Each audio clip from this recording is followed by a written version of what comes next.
Hey, what's up, guys? Zach here with Racing Sim Tools. I hope you guys are having a good day. Today we're going to be doing some work at Silverstone. A lot of you guys know Silverstone is the next track with the setups that we're going to be releasing. They're going to be available at racingsimtools.com/setups. But I figured, might as well try to stream some of these things. I'm going to put up a setup banner whenever we're working on setups, just like you had seen, just like this, basically. That's just to protect the setup work that we're doing. That being said, I hope it provides some value, guys, to at least see kind of my workflow process and just how I go about doing all the setup work.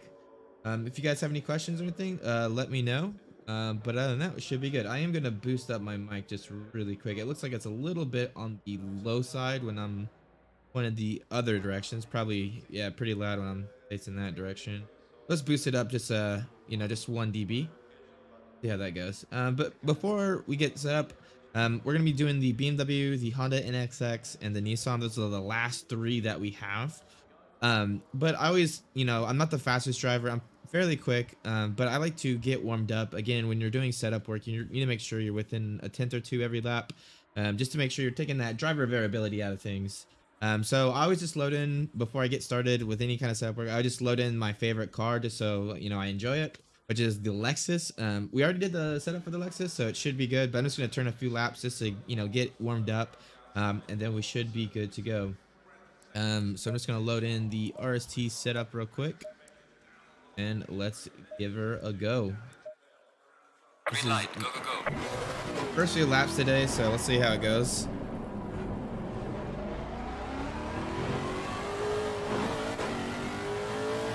Turn that volume down just a little bit so I'm not screaming at you guys. It's pretty insane how loud this car is.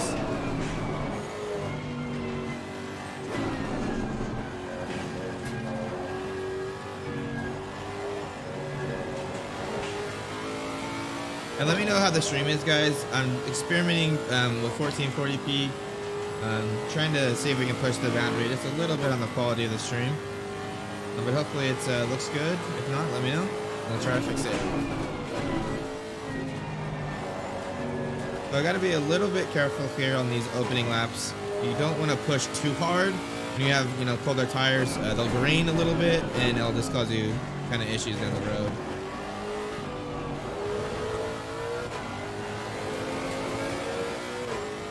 And a little bit loose on the exit. Car feels really good though. Really predictable, really stable. Still got a good amount of response, but a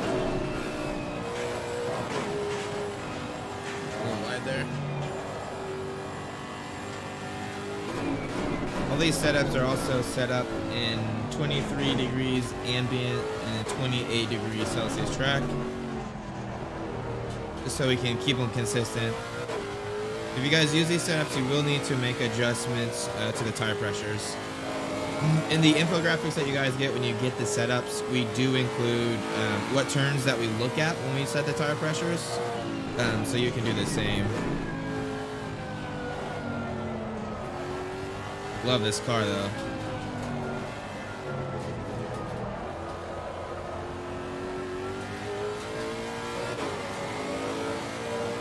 A lot of the front engine cars are just really nice to handle, to be honest. Some is up with the front wheel drive cars that just take curves so much nicer.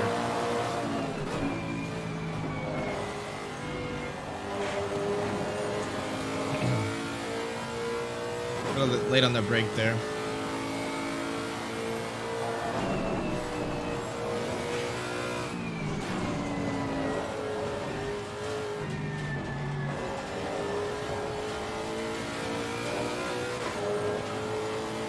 I haven't done setup work in about 2 days, so maybe it'll take a few more laps than we normally do. Normally it just takes me about 4 to 5 laps. Maybe take me about 10 today. Let's see how it goes.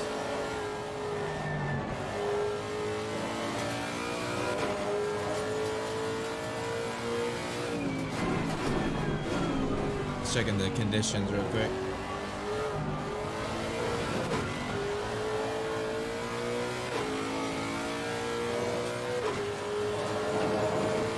When we do set these setups, guys, we do them for a full tank.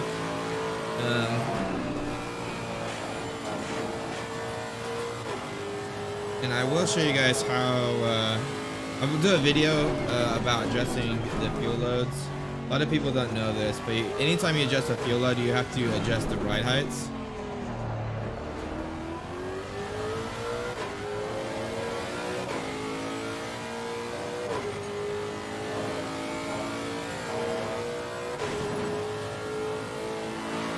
One thing that's really nice about the Lexus is the temperature delta between the front and the rear is just like really nice here at Silverstone.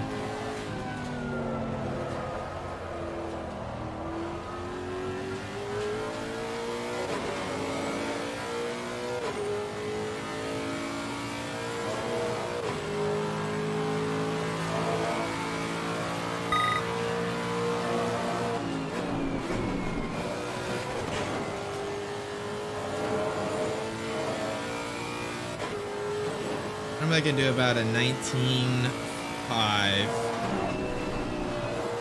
So we're a little bit off the pace.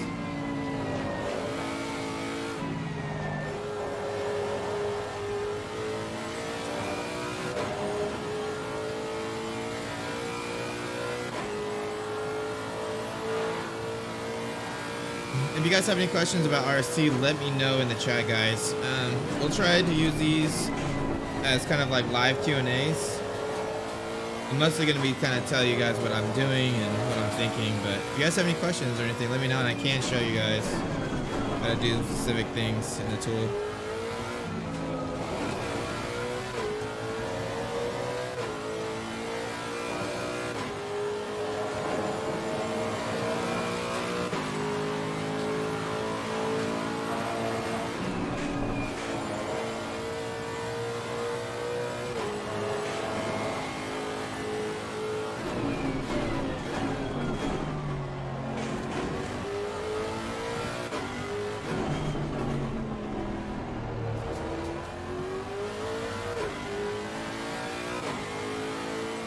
Love the sound of this car though. Absolutely monster of a car. One of the better cars in the wet too.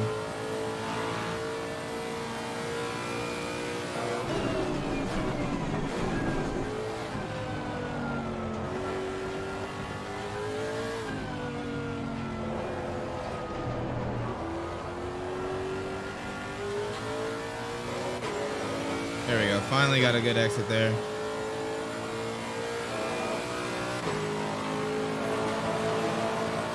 There we go.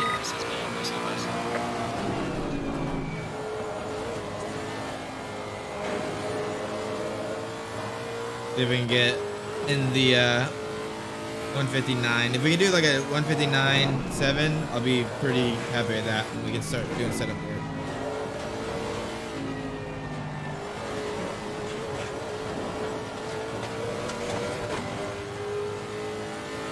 Again, when you're doing setup work, it's so important to make sure you're doing consistent laps. That's why even though I've done like 100 something laps here at Silverstone, I always do like a warm-up. You just don't want to have, you know, the driver variability throwing off your analysis when you're doing the setup work. So it's really important to do that.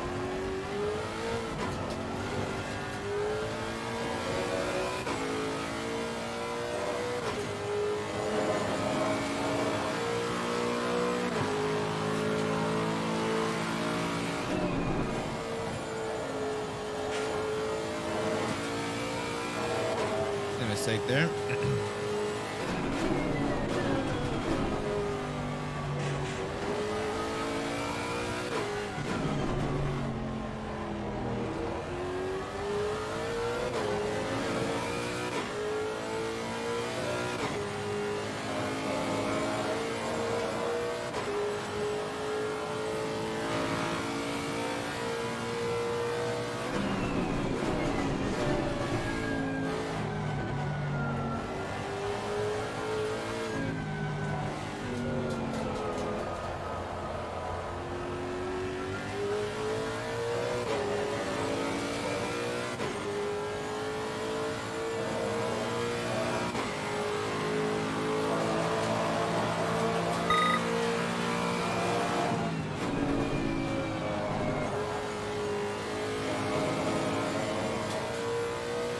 There we go.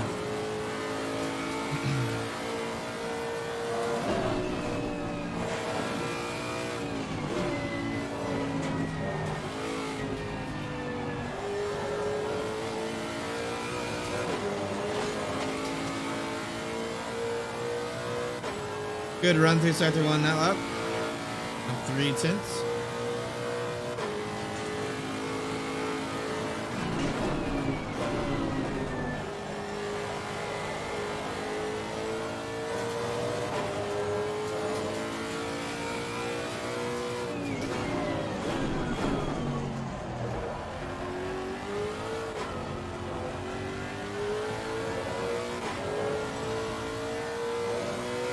And I lost it all. Because that works, right?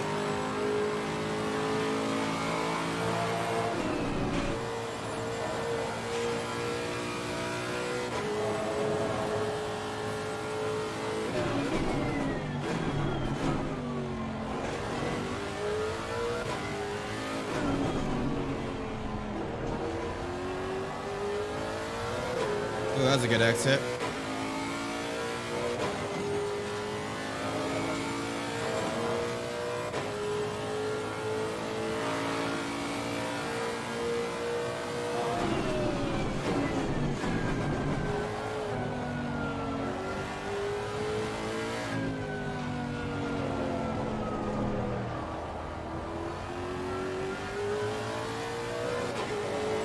All right, let's do one more lap. We should be pretty close to being where we need to be, though.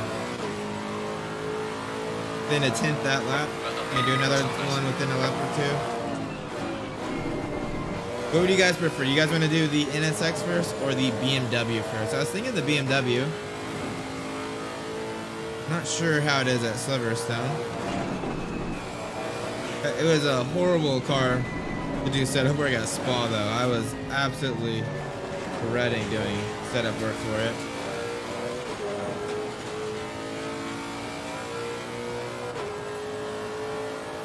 Pressures are spot on right now. Front left is 92 degrees.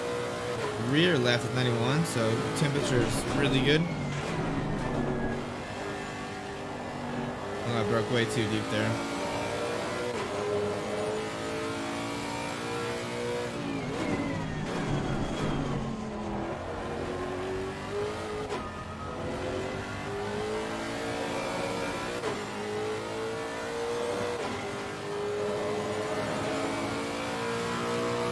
Let's switch to the BMW after this though and do some laps on it. The baseline that speed demons kind of come up with, and then we'll start working on it.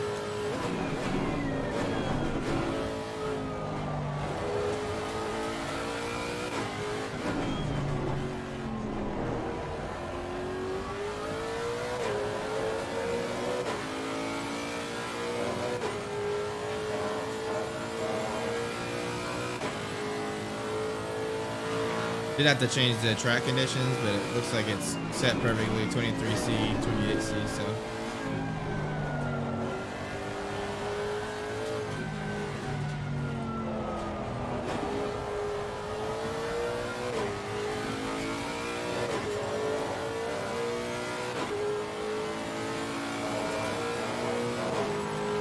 All right, let's get off the Lexus.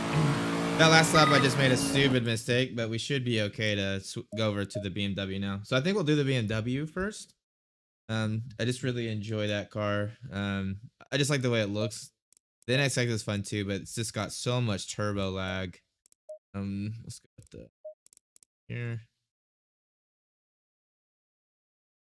So what we're gonna do is we're gonna load it in. We're gonna load up the default baseline that Speed Demon, the other guy from RST, has done. He usually kind of gets a rough cut. Then I go in there and do the analysis and really tune it up.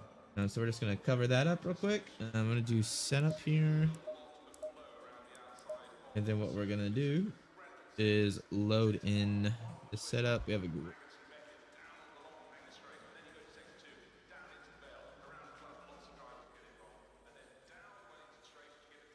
Dude, I thought I would have been smart by now. Saved all this stuff. What we're doing, the BMW Silverstone.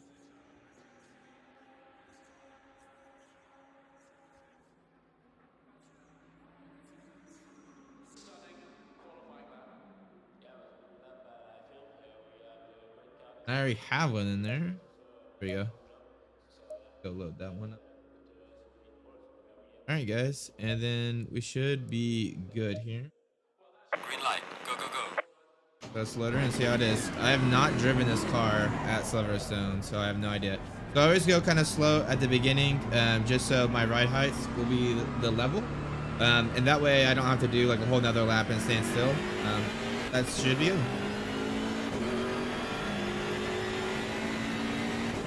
One thing I do need to adjust is my rev lights. I have some rev lights in my hardware, and I gotta set those real quick because they're telling me the red line isn't even hit, even though in game it is. So shifting right around 6,500. So let's come in here. Rev lights, ACCs. Hey, there we go. Should be good. Probably not a good idea to pause the game while you're going through maggots and baguettes, huh?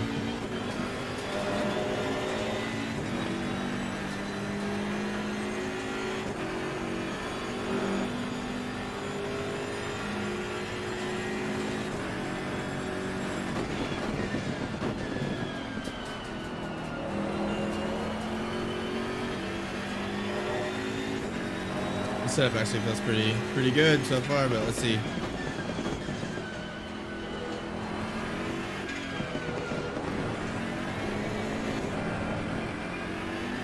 A little bit loose through club. BMW does have a front engine mount, so a little light in the rear.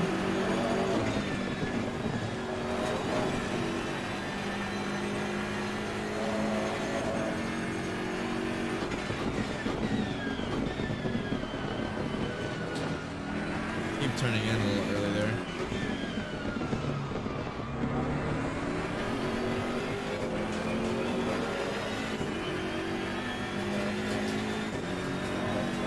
Car actually feels pretty good. Let's see what the times are though. That's what Spa, the car felt great too, but it's just the lap times were not there, so it was kind of miserable trying to get them there.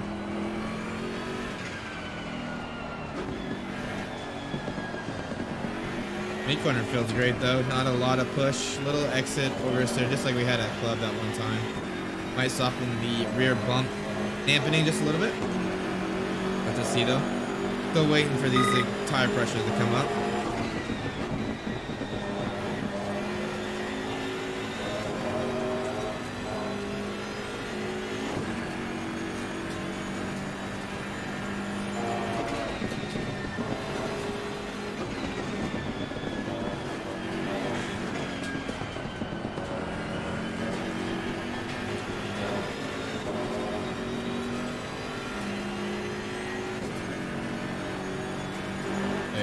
Tire pressures are coming up real nice.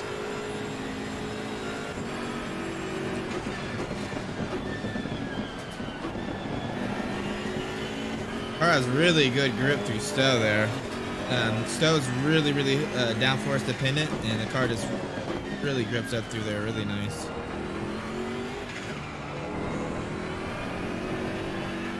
A little oversteer there.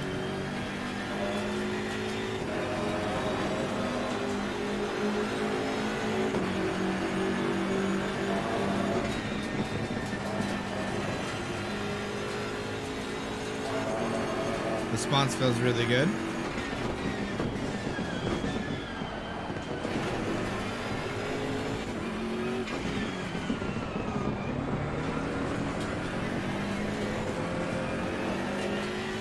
Yeah, it just feels like it needs maybe a little bit more rear toe on the rear. Not too much, but definitely like a click or two.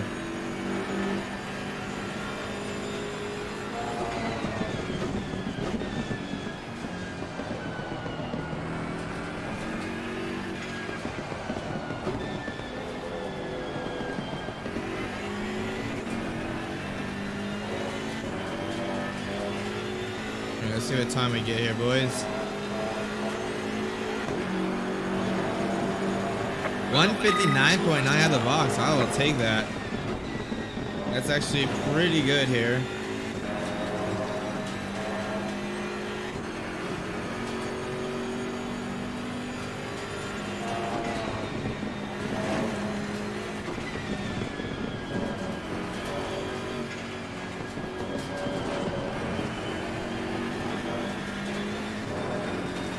Lost a little bit of time on the exit through there.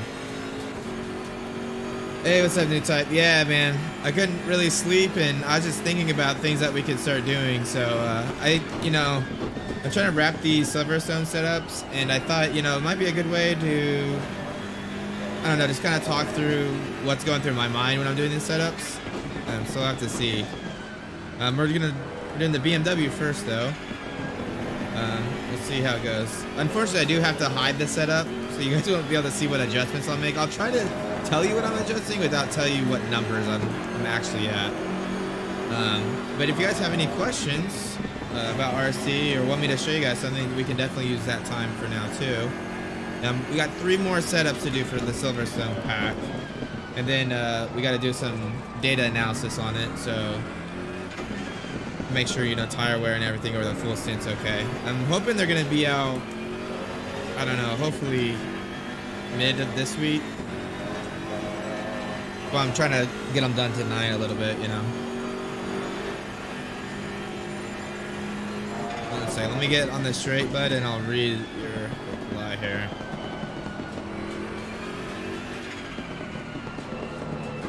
And now we're just getting the baseline and trying to get any kind of comments we have. It gets a little bit loose on the exit. And then you said, you sound like when I'm working on my Maserati and all good, I'd rather you tell me about dampers unless you're planning a bid for it. Yeah, we can definitely talk about dampers.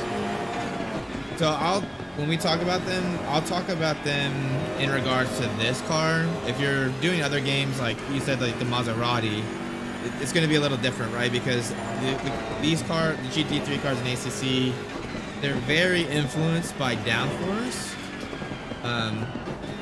So the mechanical aspects of the dampener, we're not really going to worry too much about, except for like the curb compliance, right? But in terms of rebound adjustment, it's mostly going to be geared towards aero and less about mechanical. Is there a specific question you have about dampeners, bud, or do you just want to know in general my thoughts on them? A little push through there too. Looking at the tire temperatures, front left is 95, rear left 87. You are going to work the left side much harder here at Silverstone, much more high-speed right-hand turns. One thing I do look is the front left and the inside tire. The Delta is about, get through here. The Delta is about, what is that, 18? And on the rear, it's about 10. So there's a lot more weight transfer happening at the front, way stiffer front than the rear. And that's why you're getting the difference in temperatures here. You can soften the suspension that has too much of a delta there. I'm only gonna really worry about it if I'm overheating the front, which I'm not. So I'm not too worried about it. You don't really want to go above 95C. That's kind of where you start to really lose grip. We're right at 95, so it's okay. Do a few more laps here. Tire pressures look pretty good. We'll look at the tire pressures in the analysis in RST software though.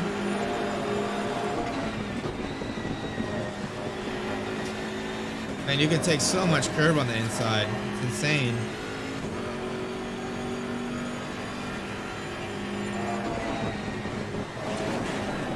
Ooh, way too much curb there.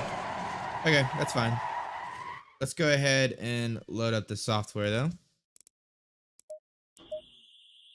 All right, so I'm just gonna get the car parameters dialed in here real quick. Load that in. We're gonna come in here. So this is the run we just did. So I'm gonna rename this real quick. So this is gonna be, BMW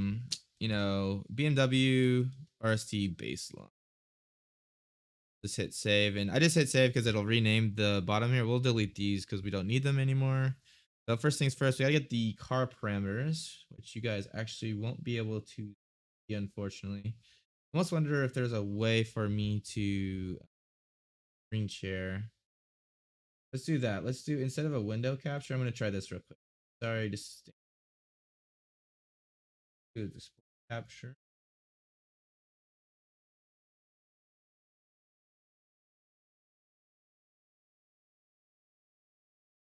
All right, this is probably a little bit better than trying to do the window capture, if I had to guess, because now I can do car parameters. You guys can see. Okay, cool. So first thing first, just gonna load in the BMW, what should be somewhere around here. Let's go BMW M6 GT3. Perfect. And what we'll have here is we need to enter the spring rates and all that jazz. So let's just pull up the setup here, and I need to do one.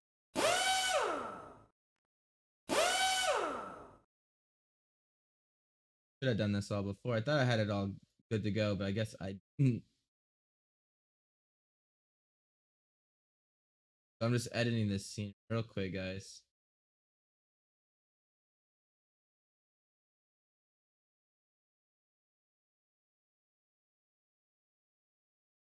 Just gotta edit this real quick.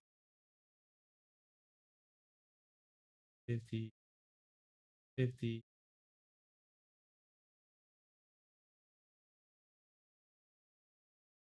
Two.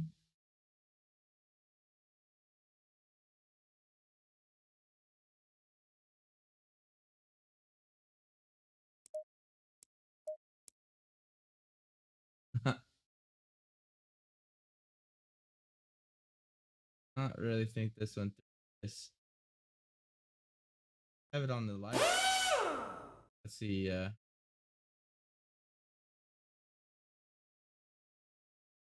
Why is that so much? Oh, you know what? The transform. I think I cut too much off the. Whoops. Way too big now.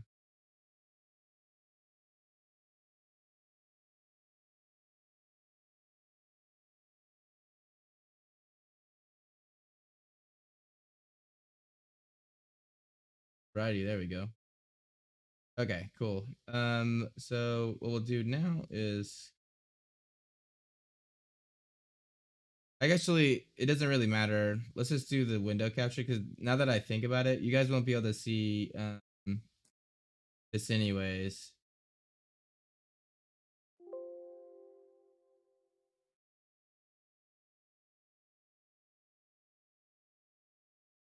Oh, you can see it now. That's really weird. Wonder why you could see it. You couldn't see it before.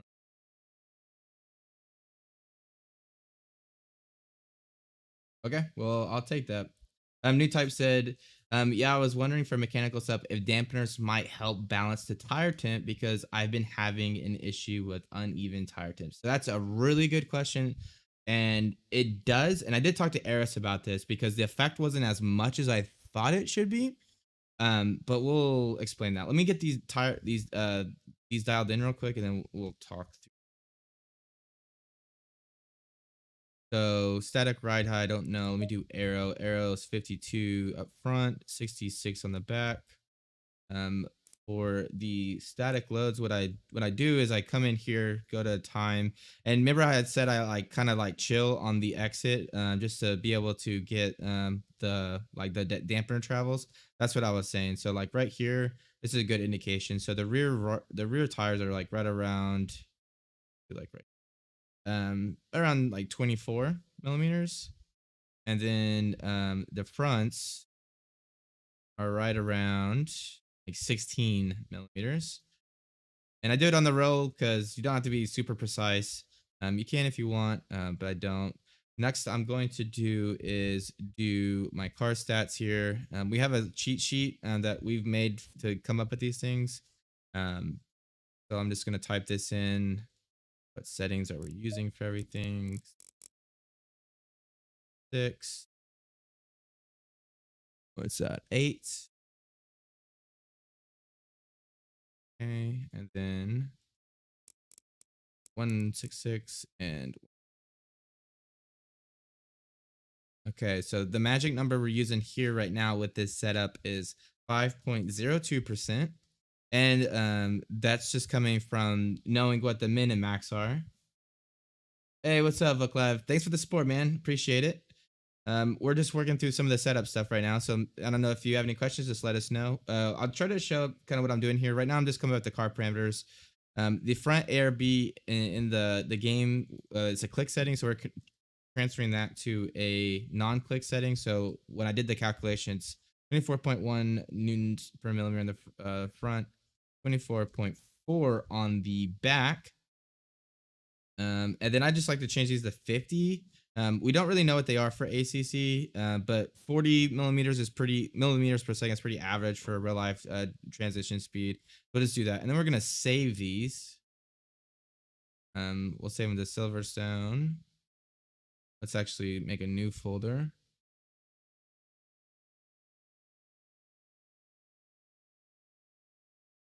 And then this is going to be RST baseline. Okay, cool. So we're good on these. So let's go ahead and look at what we can find here. So the very first thing I always do, guys, is I always look at the tire pressures. So you got to think about like where the tire pressures really matter. And for Silverstone, there's a lot of really high speed corners that really dictate the time.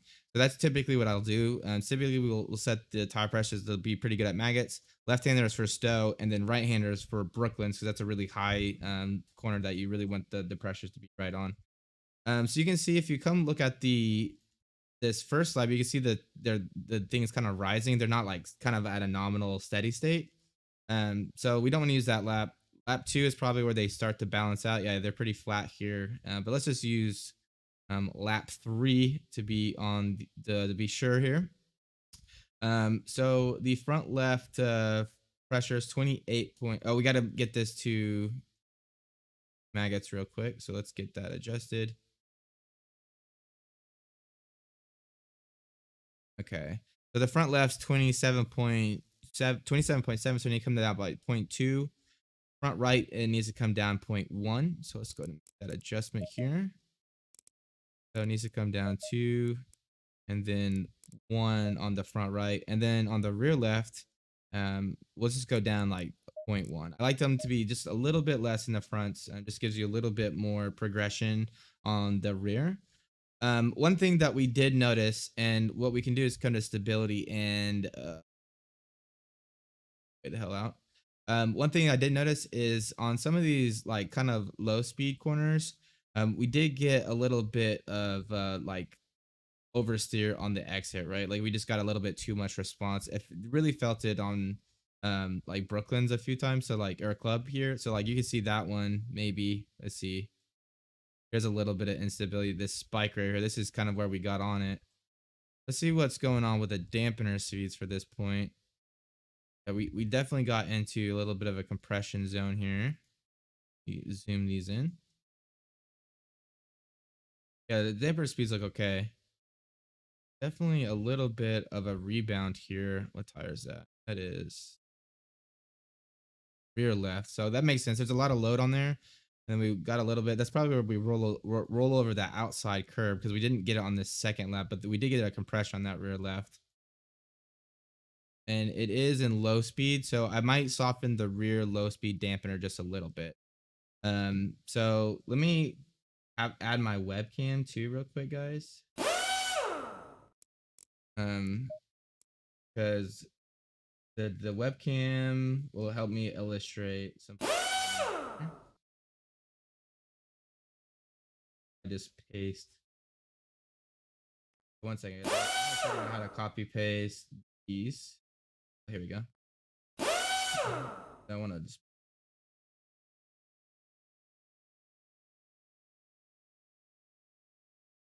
paste reference. And then what we'll do,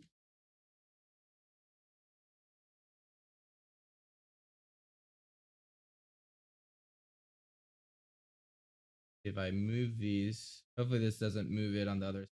Let's put those here because those are kind of the most out of the way I can get them. But let's talk about like the dampeners for just a little bit, right? So you have to think from a mechanical standpoint, when you roll over a curb, you're gonna have compression, right? So you have to think the tires like right here, you go over a curb, there's a force pushing upwards on that that tire, right? And the compression dampening is gonna resist that, right? So you have a tire kind of pushing up and you have the dampener pushing down on it or resisting the velocity upwards, right? So when you increase that bump, low speed bump compression, what you're doing is you're stiffening the vertical stiffness on that tire, right? So it puts more energy into the tire. It's not as compliant over curbs. So if you soften it, you'll get a little bit slower progression. If you stiffen it, you'll put more heat into the tire. So a lot of times if you're overheating the tires, you can reduce that low speed bump and you're basically adding wheel compliance, and that added wheel compliance makes it a little bit easier over curbs, right? But sometimes you want to increase the low speed bump and the reduce wheel compliance because now you're adding more energy to the tire, right? The tire is trying to push upwards. You have the force from the dampener pushing down on it. The result is that tire is deforming more. Those molecules are expanding and stretching a lot more, and you're just putting more energy into the tire. It's going to heat it up. We were getting a little bit loose over some of those bumps. So what I'm actually going to do is we're going to lower, and we can look too at the damper histograms. Let's just take a quick look at that, see what's going on here. So I like to switch it to the comparison view. So we can see here, all these are pretty much laid over one another. And you can see on the rear right, which is going to be pretty unloaded. That's why it's got a high zero peak. The rear left, we're at 12.4%. And they're pretty symmetrical actually. Not a lot of stuff going on here. So the dampeners, we can probably tweak them a little bit. We'll probably go away from using a symmetric dampener like profile. You never always people look at the histograms, they always try to get them perfectly symmetric, and that's a good place to start, but that's not where you're going to end up. You always want to make little fine-tune adjustments to get the transient response where you want it to be. So we're just gonna soften the bump just a little bit. Let's go to like there. We're gonna add a little bit of rear toe. Rear toe is gonna add some stability over there. So basically it's gonna add this a little bit of thrust into the center line of the car, and that's really gonna help get us rotated here. And then one thing I'm gonna check too is we have aero maps for all these cars. Let's see, the BMW want to keep the front ride height between 35 and 45 and the rear right around the same. So let's see what we got for that run when we do the ride height envelope. So the front is pretty, so you want to look at the kind of orange area. That's the area of interest. The front's the y-axis, the rear is the x-axis. So we have 30 to about 50, and yeah, that's right in the range there. And then the rear, it needs to be right around 40 to 50. So yeah, we're pretty much right where we need to be in terms of the ride heights. So we don't really need to make too much adjustments to the ride heights based on the aero, but we might for like mechanical balance, right? Because it does influence that quite a bit. Let's try doing this as well.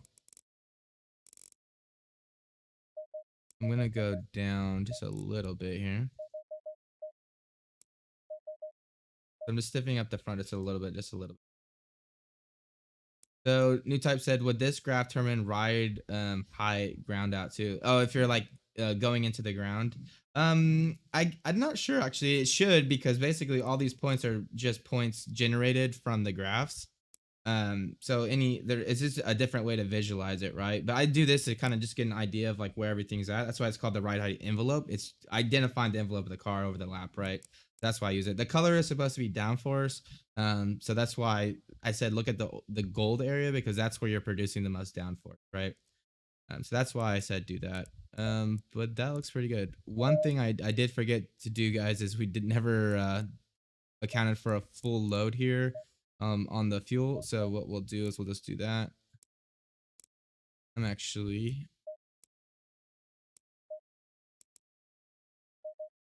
Let's try this, guys. I don't want to make too many adjustments just yet. Let's see how she handles, and then we can go from there. Oh, sorry, you guys can see that. Apparently if I minimize it, like completely hides from the graph.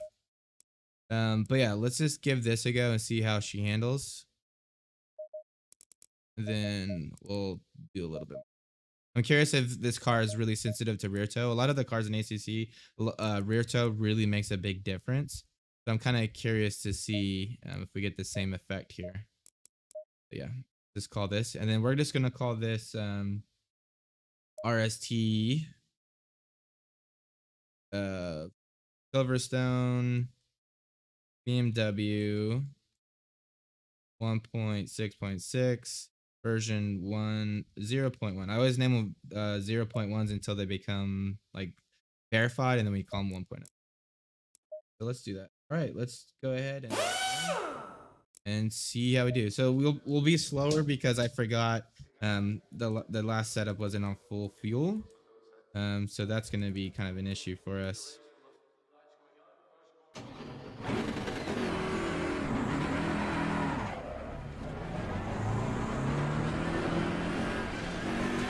New type said, for sure, I was going to ask if bump stop range and rate kind of do the same as dampeners, but in a different way. So no, they're very different actually. Bump stops, the bump stop gaps, and dampeners. Think more of bump stops as a added spring that gets really stiff really quick. So a normal spring, it's gonna have a linear displacement to like force like relationship, right? With a bump stop, it's non-linear. It's actually an exponential. So they ramp up in stiffness really quick.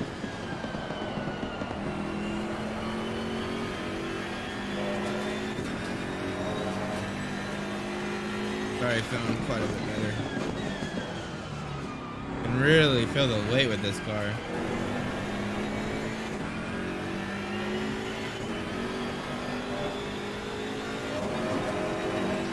Yeah, exactly, new type. That's exactly how I think about them. I basically try to use them to, like when I'm on the backside of the front aero curve, I try to use them to, when I go into heavy braking zones, limit how low the front gets, right? Because I don't want to get too much front grip where I can't balance it with the rear. That's why I can't drive like some of the other cars, like the Audi. Some of the cars, kind of like the Aston Martin, the Lexus, a lot of the cars people really like to drive, they have a lot of rear downforce generated compared to the front. The Audi is very different in the fact that it produces a lot on the front and not as much on the rear. So it's really important to be able to control that front. But yeah, bump stops are kind of a way to do that.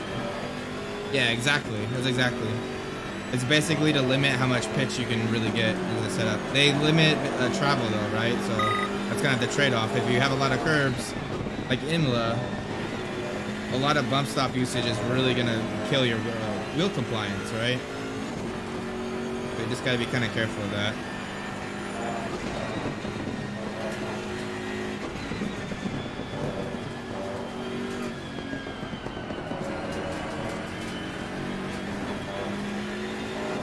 Yeah, I can definitely tell their car is pretty sensitive to rear toe.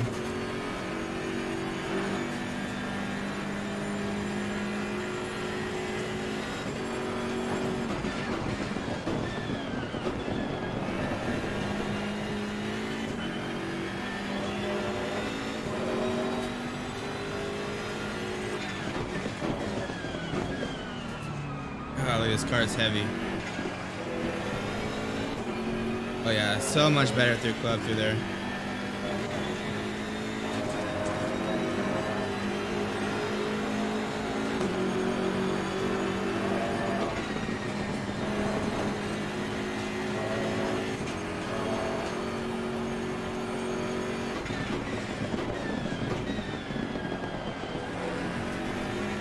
Almost feels like there's maybe a little bit too much preload though. A lot of these really tight turns, I feel a little bit of push, and I think it's just because the differential stand locked on me. I'll have to look at that.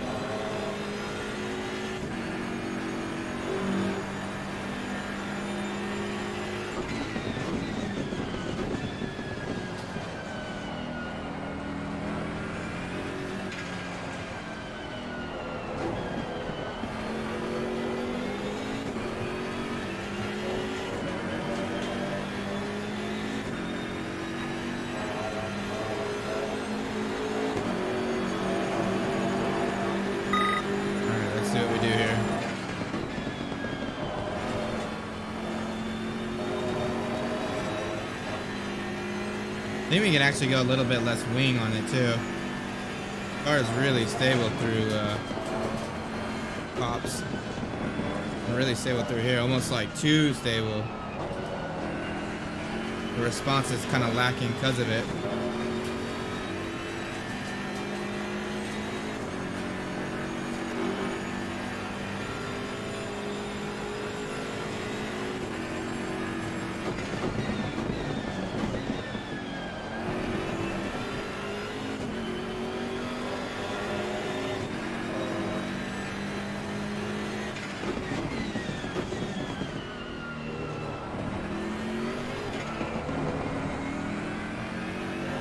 So much better through there.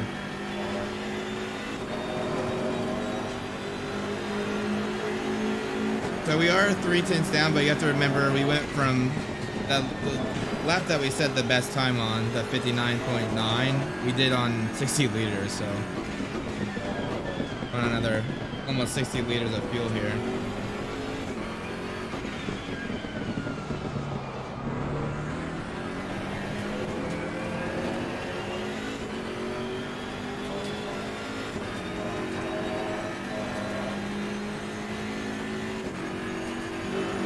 Let me know how the stream is too, guys.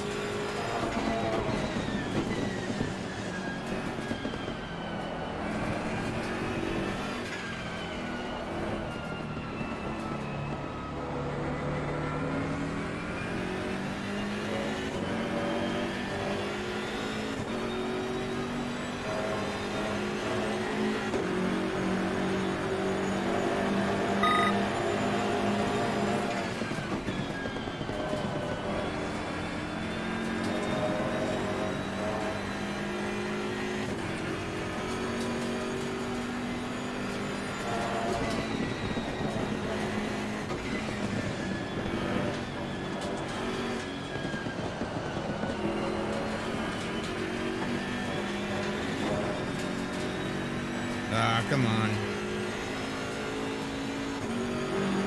Looks a bit blurry but stable.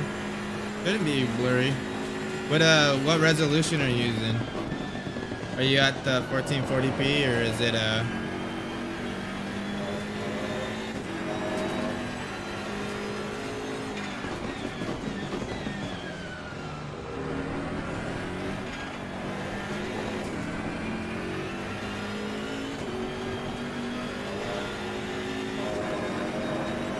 There we go. We are overheating this front left just a little bit.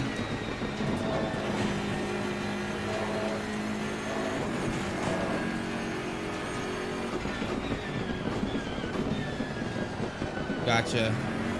Yeah, it's probably just the 720 that's making it look blurry. I'm streaming at 1440p, so hopefully. I did some testing earlier today. It looked really good.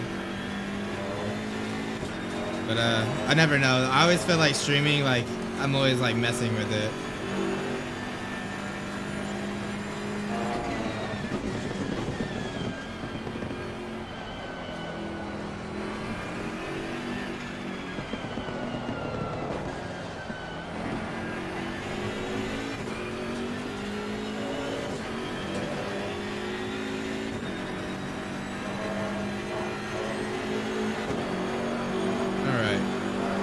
I want to experiment with one less click of wing. That's what we're gonna do real quick. We're gonna go one click less wing. See if we can get away with it. So to me, it feels like when I get into cops and maggots and baggots, it just feels really heavy. The car feels like really like lazy to respond, and typically that's because you don't have enough response built into the car, right? I think the car may be a little bit too stable. I think we can go one less click of wing. I think that's really going to help. We probably have to go down a click or two of right height. So let's make those adjustments and check it out. So we're going to go to version 2 now. Always save your setups as a new version. Never overwrite. It's always a painful lesson to learn.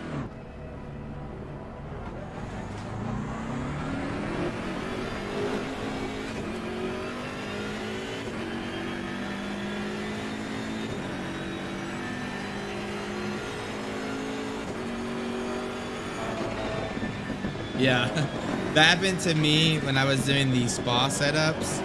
I had a pretty good setup and I made one little tweak, right? And I saved over it and it just like this, must have been right on the window because it just totally got messed up. And I ended up chasing like 20 minutes just to get back to where I wanted it to be.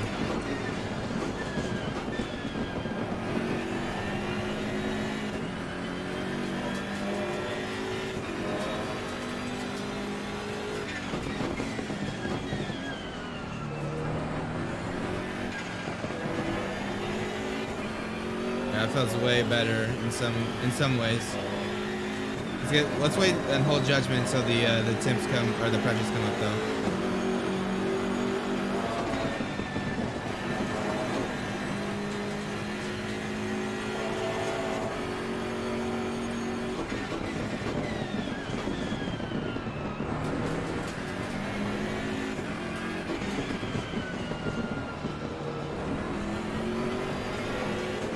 New type said, I keep 2, 1.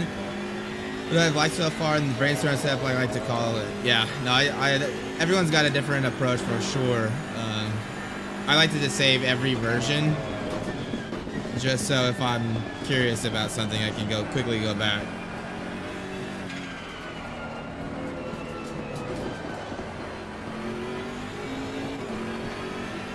Man, I feel like we can almost go another click of wing, to be honest. Let's see though.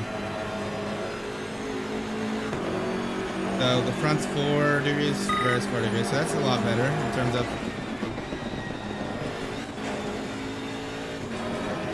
Yeah, there we go. That left wing definitely helps.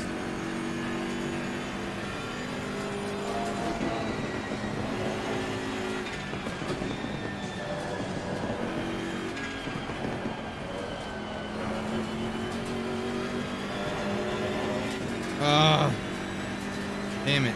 You can carry more speed through there for sure. I'm going to try bring the brake bias back here. 57.7. Let's see here.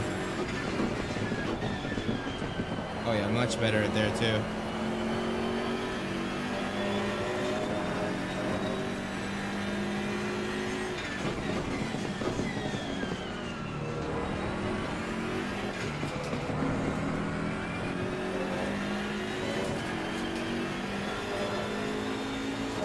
MP23 said, fairly new to AC, but everyone I see says that based on the track conditions and weather. Yeah. Yeah, the conditions definitely have a huge effect on the setup. Like 100%. Like even some people don't realize this. Some of the cars that really rely on the rear wing, In hotter temperatures, the air density changes and the rear wing won't produce as much downforce, and it can totally throw off the balance of the car. Like the Audi at Spa really struggles at really high temps when it like lower temps it's not a big issue. So 9, what is that? 15. Still have a lot of temperature delta on the front compared to the rear.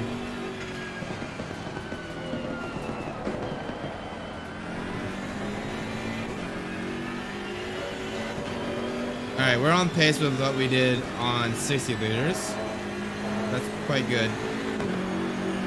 I think the BMW must have a pretty good bop here.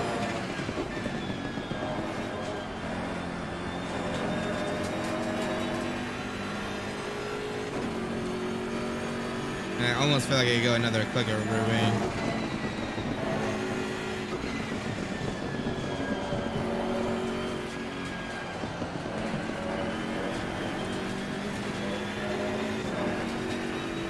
God, the exits just give me every time.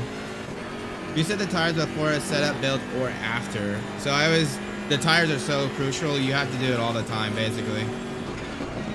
So the very first thing is I get the pressures right. And then I do like setup tweaks, and I'm constantly looking at those pressures to make sure everything's okay. I'm gonna have to open the brake ducts, I think, a little bit on the front though.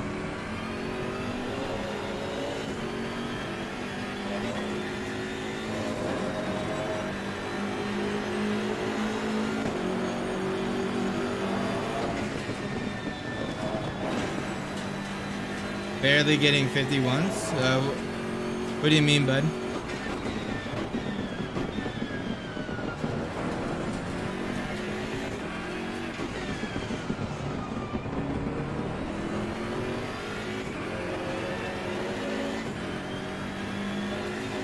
Yeah, we're definitely gonna need to cool down that front just a little bit. I might have to decrease the front low speed bump. I'm gonna try to open the brake ducts just a little bit here. Oh, 1 second, Barco. I didn't see that you posted above too.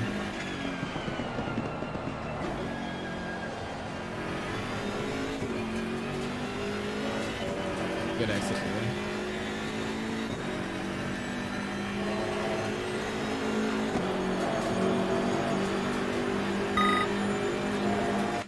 All right.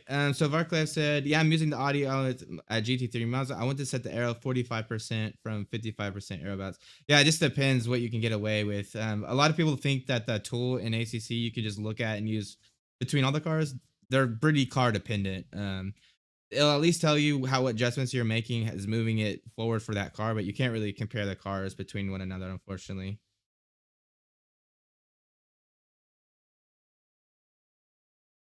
What's ACC 60 front, 60 aero, 0 setup? I don't know really what you're getting at with that question. I think what the aero tool is telling you, it's telling you what the center of pressure is off of the center of gravity. So that's what the percentage is. So 0% would be your center of pressure at the center of gravity, if that makes sense.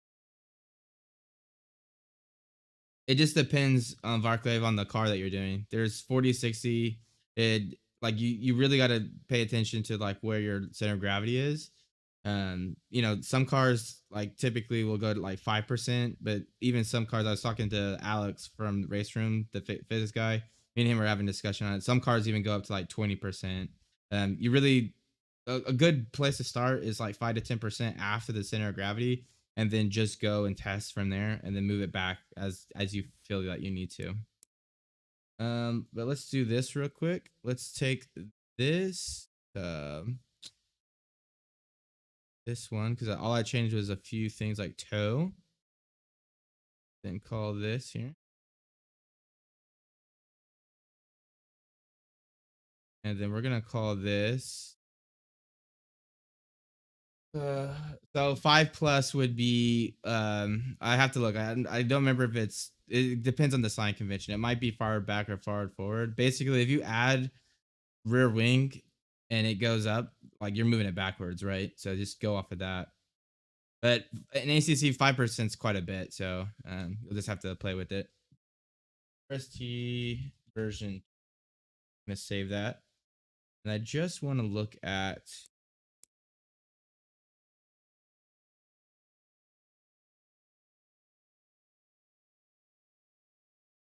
version 2 here, and then just want to look, make sure our ride heights are still good. Yeah, we're still in that window, 40 to 50 and then 35 to 45. So we're a little bit high on the front now, but not too bad. Yeah, no problem, man. But it's not too bad. Let's go ahead and check our tire pressures and pressures again. That gets still a little bit hot on that front left and the rear left. So let's go down like another 0.2. And actually, I was gonna open the front brake duct just a little bit. It's all the way open now, so we might have to decrease some of the stiffness here to get it where we need to. Go ahead and adjustments.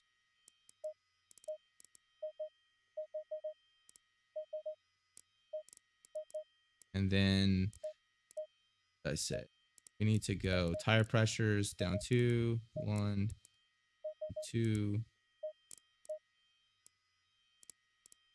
And then I'm going to try another click of rear wing. I think we can definitely get away with it. Let's see, though. This version 3. Reason I still think we can get away with the rear wing is because, again, it feels really lazy at turn in at cops.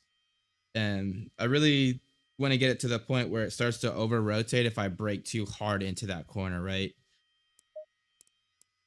Let's go ahead.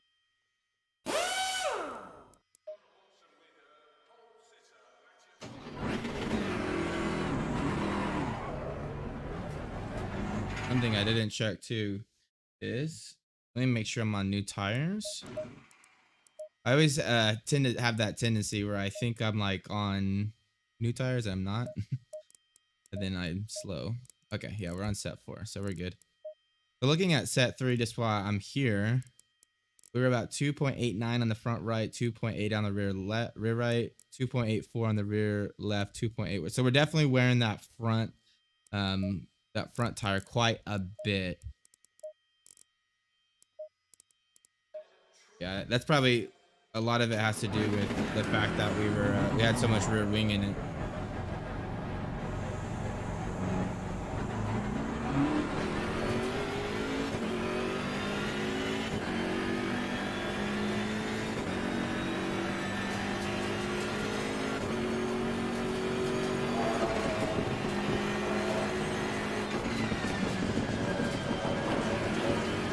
Oh yeah, that feels way better on the wing setting here. Feels way more lively. New set. So my setup builds, what I usually do is I like to start with toe and camber along with tire pressures. Start on the suspension. I wanted to know, that sounds like, yeah, that's pretty similar to why I do new type. I don't really start with cambers in the very beginning, but tire pressures and cambers are definitely a good place to start. Reason I don't mess with the cambers or the toe is I usually use toe to fine-tune the transient behavior to get a little bit more stability into the setup. Yeah, that's what's feeling so much better with the little bit less rear wing. It'll probably help the tire temp on the front too. But yeah, you can never go wrong with doing tire work first. I mean, if your tires aren't set up correctly, you're gonna have a hard time everywhere else, right? So.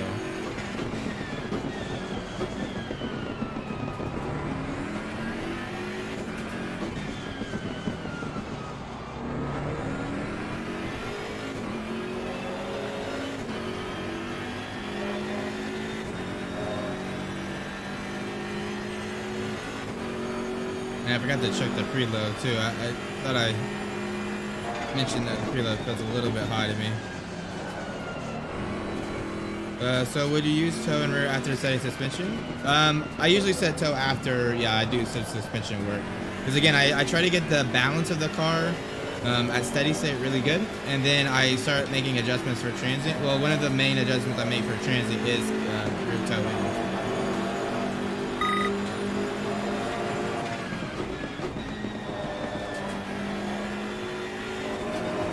Overslow the car.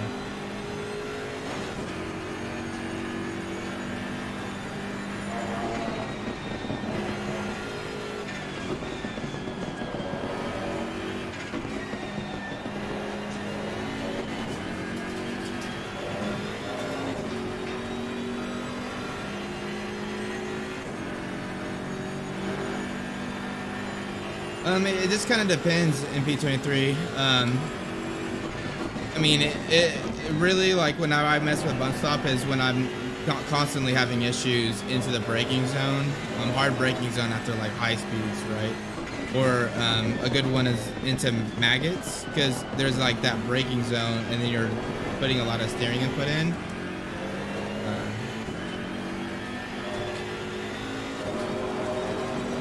Let's see, 15.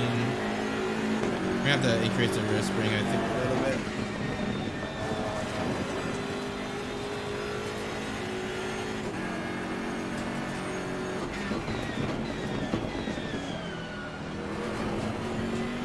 Yeah, exactly. Basically, use bump stops to control the pitch of the car, so that you don't get too much front grip from the front splitter getting too low to the ground. You're basically controlling where you're sitting on the front aero curve with bump stops.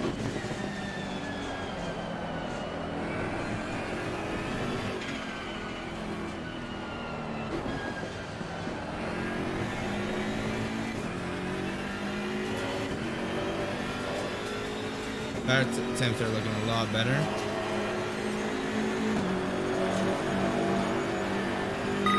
Let's focus here.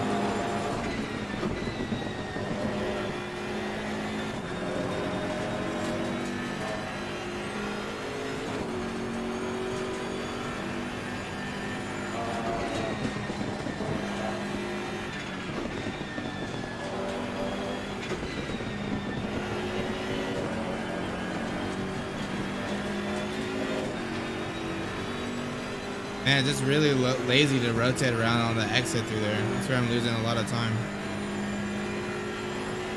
Tire pressures look really good though.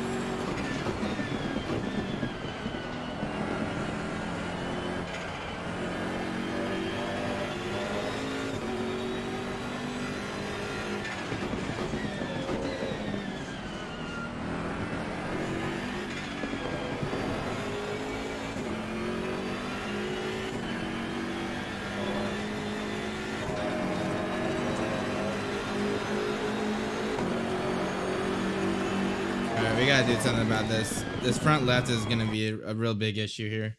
I'm gonna go back to the 7 wing. I think the 6 wing was a little bit too much, or 5 wing. Sorry, back to the 6 wing. We need to stiffen the rear up though. It's definitely a little bit too soft here.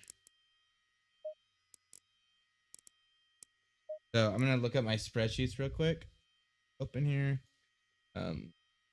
We go from 166 and 116 to 136.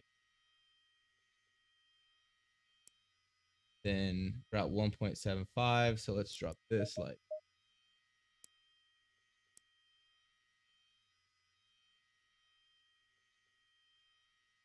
Let's try that. So basically I stiffen the rear springs and then I decrease the rear air B. What I'm trying to do is move that magic number backwards to give us a little bit more turn in. So what's happening is, let's look at it real quick actually. This is a good thing to show. So if I look through here and I look at my temperatures for the tires, if you look at the difference between the front left and the rear left, you can see like, let's see, the biggest gap is probably right through here. So like right after Abby's makes sense, right? Because it's a really high speed turn. We really throw the car on the front left, or on the front left, taking that right hander through Abby's. So looking here, the front left is 95, front right is like 78. So that's like what, 17 degrees, 17 C degrees difference. The rear, it's only 10. So we have a way bigger delta on the front than the rear. And typically it's not a bad thing. But the problem is we're getting outside this temperature range, right? Like 95 is a little bit hot. So what we can do, the reason why this delta is, it's a good indication of lateral stiffness. So if we decrease the lateral stiffness on the front, what will happen is the delta will go down, and the rear will go up a little bit, right? So that's why I stiffen the rear, and then I'm going to soften the front quite a bit here. And again, that's really going to adjust it. So let's say that as 4.0. See if that helps. We just got to get the temperatures down, because what's happening is I'm overheating the front left. and it's after the lap. There's no point in doing any more laps because it's just completely getting destroyed here.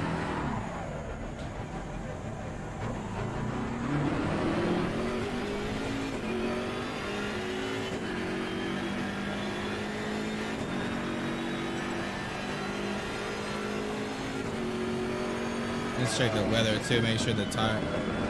Yeah, the environmental temperature is pretty much the same too. Sometimes you want to check that if you're doing setup work and you're overheating, you just make sure you're not, the environment didn't get too much, you know, too different.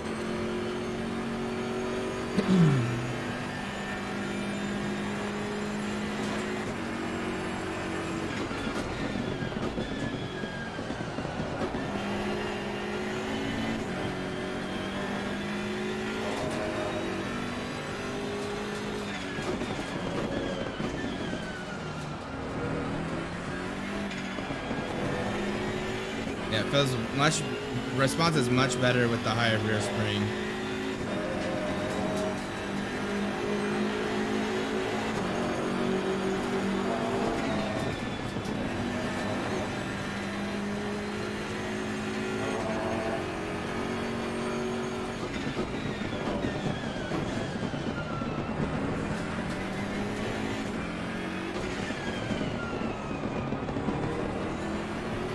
Oh yeah, it's so much better through there.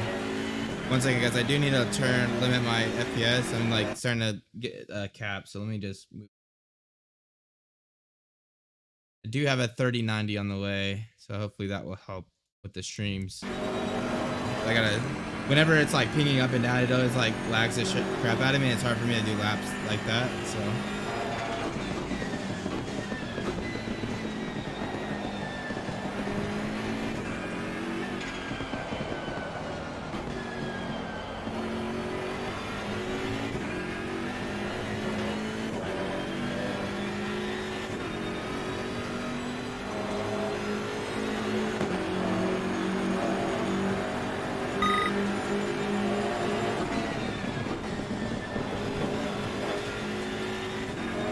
Wow, I don't know how that wasn't a track warning. I cut the crap out of the inside.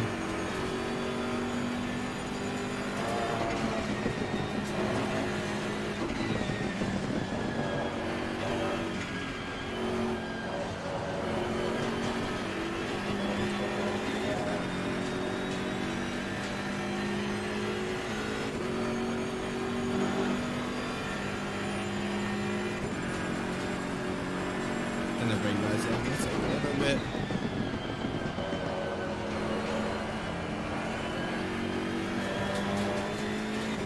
So we do not use preset weather.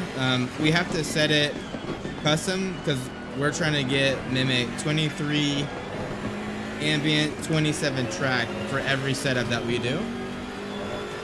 So we do a custom, and then we do our setups for that.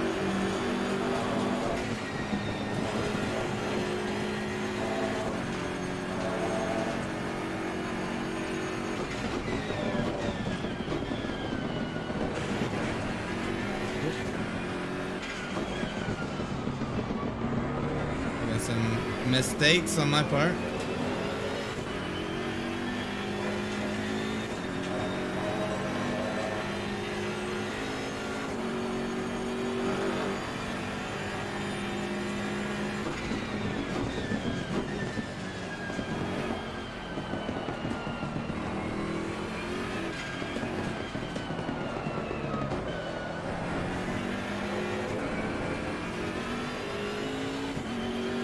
Yep, yeah, exactly.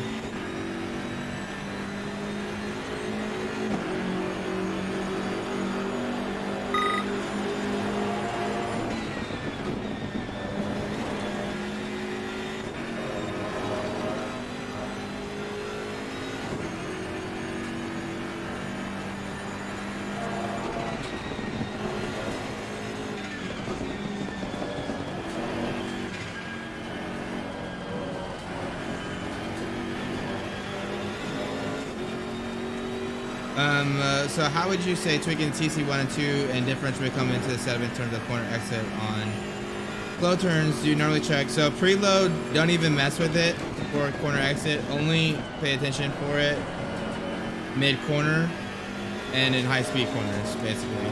That's the only time preload's ever gonna make a difference. TC1, TC2, I do adjust for corner exit. And basically you just wanted to preserve the tires. You don't want to have it like be required by the setup to be able to be like stable. It's gonna only slow you down the more you get into it. TC is really there to help you manage the tire wear more than anything. So you just want to engage it when basically you're really starting to heat up the rear tires. So I normally will set it to where it's like I'm just keeping it from overheating the tires, and then if I'm always engaging it, I have to make a setup adjustment, right?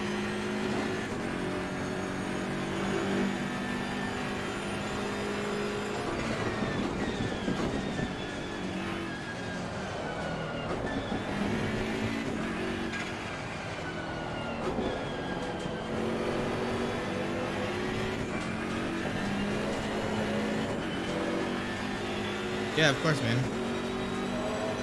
Alright, I made some mistakes that turn. Let's see if we can get a better lap here.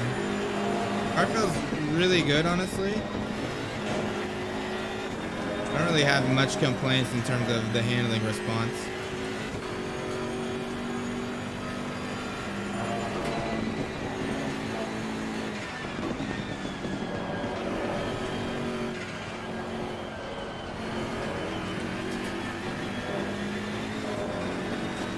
There's a good exit. And no added percent of variable weather on your part, so I don't want to keep taking it. Yeah, no problem, man. Yeah, we try to keep it as consistent as we can. Obviously, with ACC, it's always gonna have a little bit of change, but yeah, it pretty much stays pretty close to that the whole time.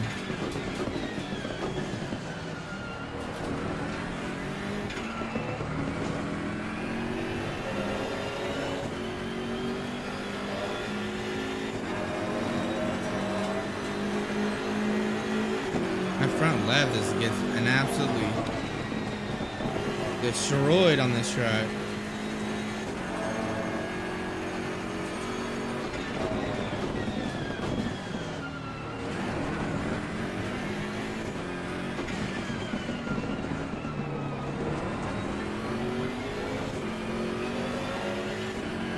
That feels pretty quick though.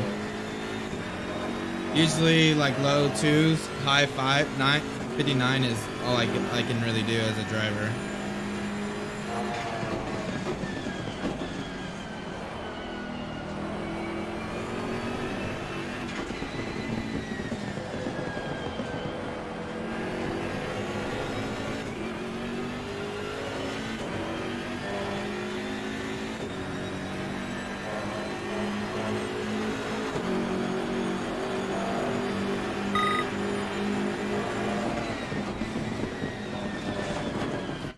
I'm pretty happy with that. Let's do other. What? All right, let me look at the date. Let's look at something.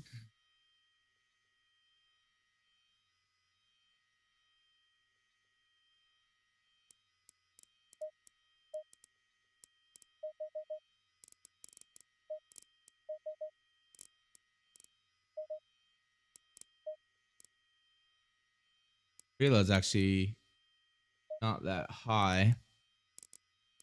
Interesting to me. Trying to figure out why we would be heating that front. Let's look at the wear real quick. The wear, yeah, really wearing that front left down.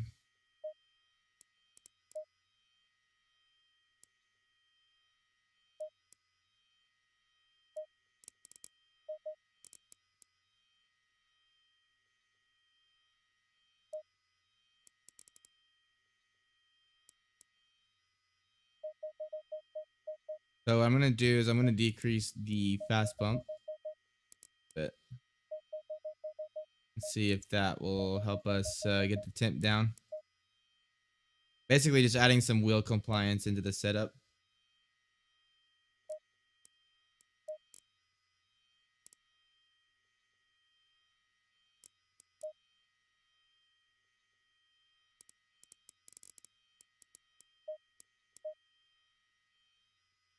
Do save that.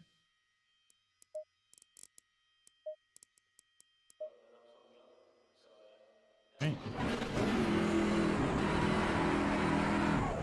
I think the pace is good in the car. I think it's just the tire wear that's going to be a real big issue for this car in a long endurance race. You're just really going to kill that front left in these temperatures anyways. There's a lot of mass on the front of the BMW, so that's probably, you know, part of the reason it's really killing that front left.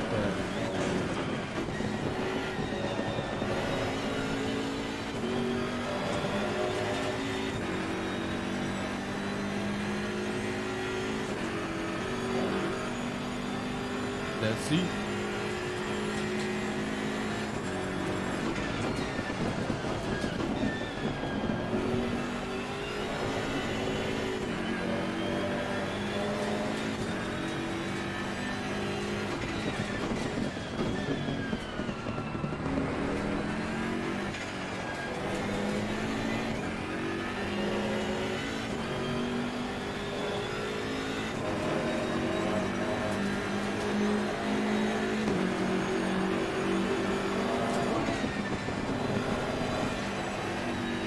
A little far back, I think.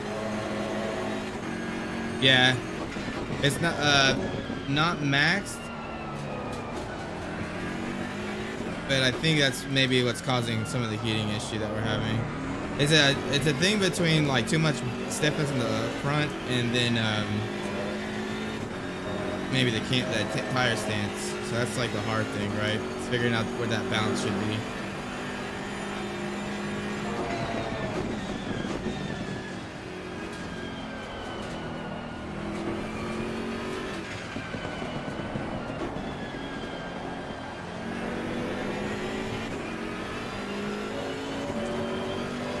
What's up, Speed?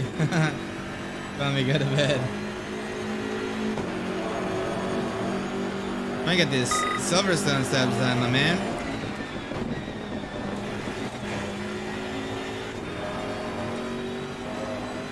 Never sleep. All right.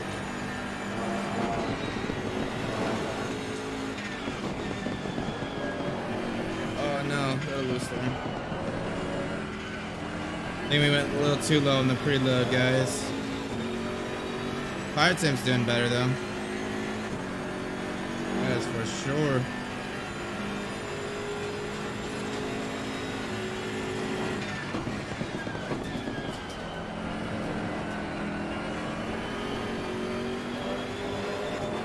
Yeah, we went too low in the preload.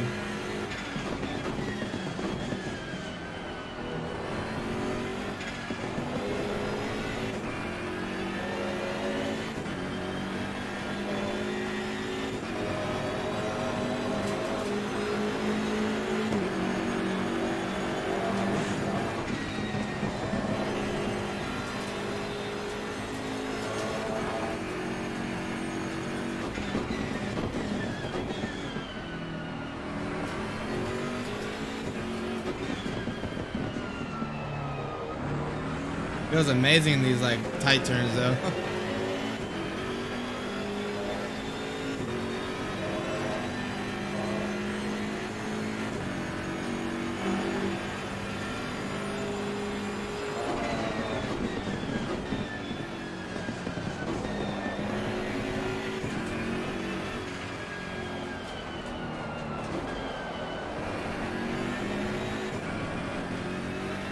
Should have stayed in second through there.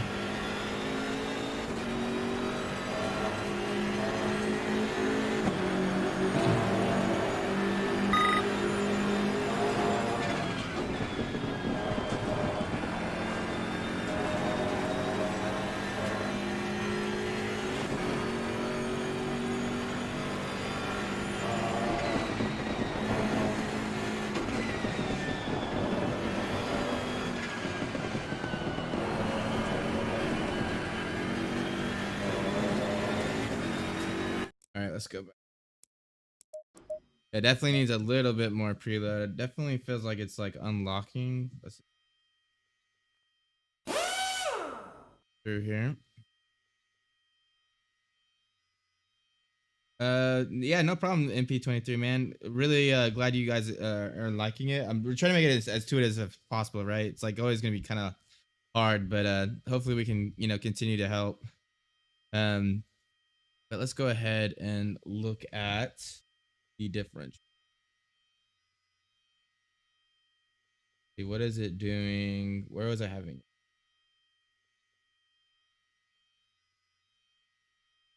Here. Then this was the turn before. Yeah, you can see there's way more unlocking here, and that's,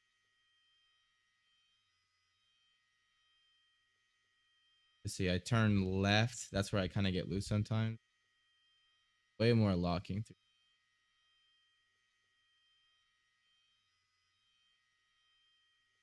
Ooh, lot way off. Back.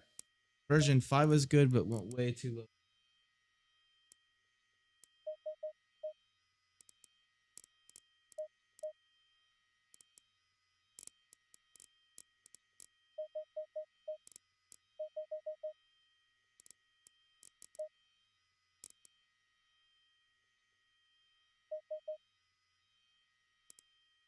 Just making a quick adjustment to the rebound on the rear.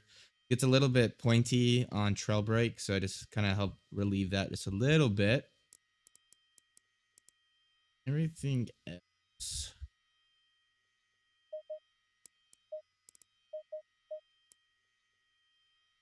So on the RC, is the line going down, locking, and up mean diff? Yeah, exactly. So like on this one, anytime this is on the 0, it means the differential is locked right here. So you can see this is all locked. Anytime it's either above the line or below the line, it means it's unlocked, right? So that's what I was looking at. And you can see, like, this is where I was having issue with the setup. There's like that left-hander and then like a hook. I was definitely getting a little loose there. If I look about the unlocking it, we're like 5.73. With the other setup with more preload, we're like 3.06, right? So way like we need to basically fix that. So basically all I did was increase the preload just a little bit back to what it was, and then I think everything else will be okay.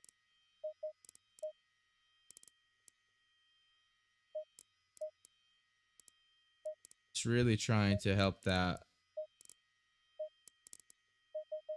front left tire essentially. 6. Trying to get that temperature down. Let's see what the wear was that last run though.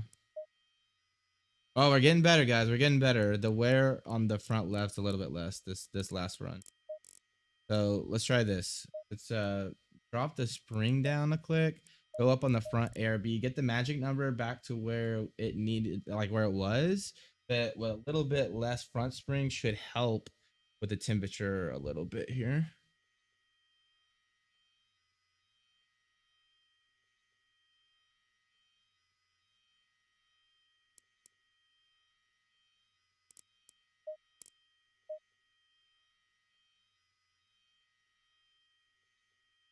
Five.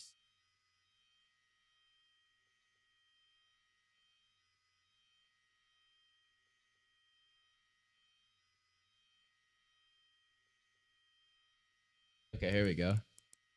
So 1 click on the front spring. I need to go up 2 clicks on the front ARB, and that'll be perfect magic number for what we had before. But let's see if this helps with the temperature a little bit better.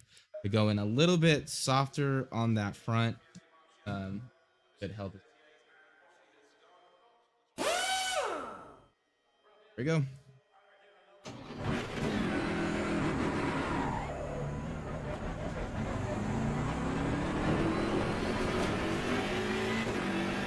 So the diff can basically, if it's too locked, it's gonna make you feel like you have too much corner push, like mid corner, for like low speeds. And if you have it set too aggressively, it will cause the rears to heat up more because you're driving the tires harder on the rear. The driven actually be driving harder.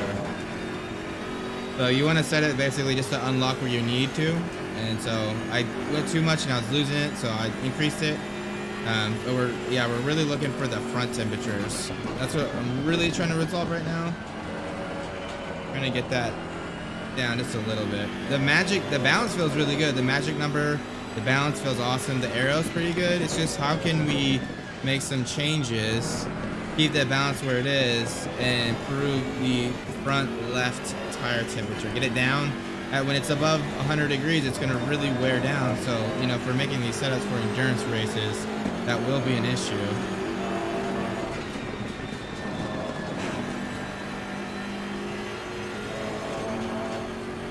And it's part of it is just the BMW has so much weight on the front, right? It's a lot of mass, and it's just really driving that front left tire really hard. But that could be the difference between a car that, you know, is really fast over a full cent versus a car that's just really quick over like 10 laps, right?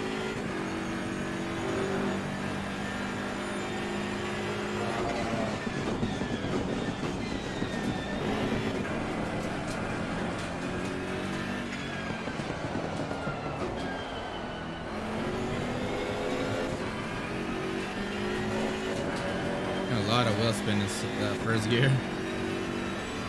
So 4 degrees on the rear, 8 degrees on the front. Let's see once we come at the pressure is what it does.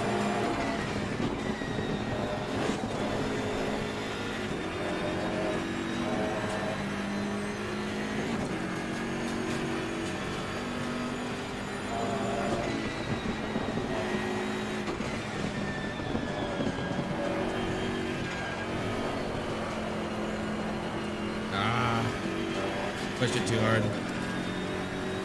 That's the difference between a car that has a lot of stability built into it too, is you can still get the rotation, but you can really save the car. Yeah, I totally messed up, but I didn't spin, you know.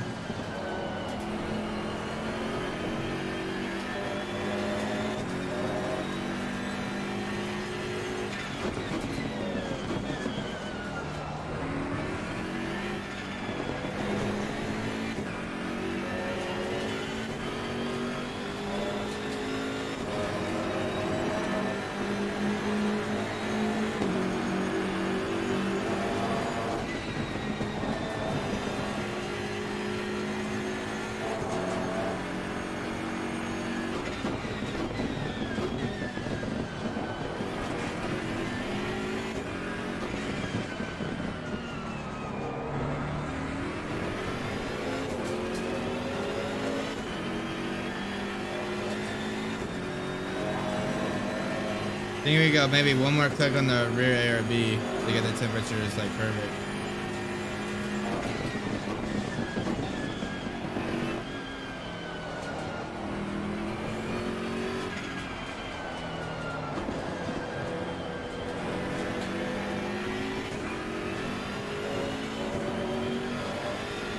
Seven degrees on the rear, 10 degrees on the front. So that's pretty good spread.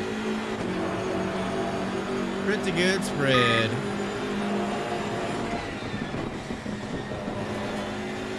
Cops feels awesome though. Now, like perfectly set up.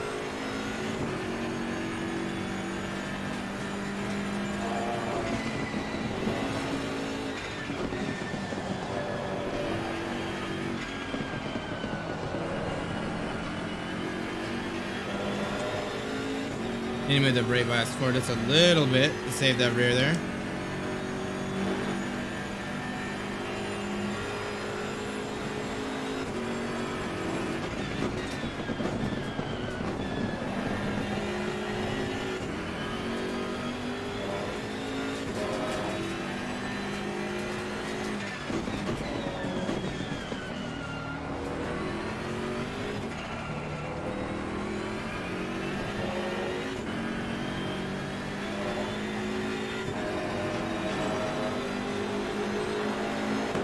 All right, we've gotten it from 101 to 98 pretty consistently. Ooh, I went wide. Got on the throttle too.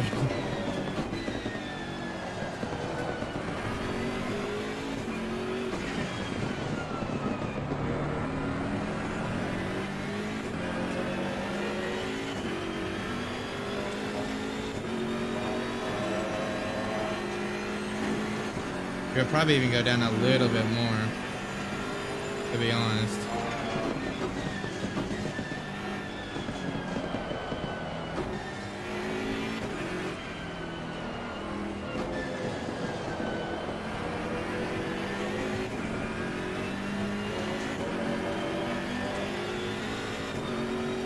Trying to drive kind of sloppy too.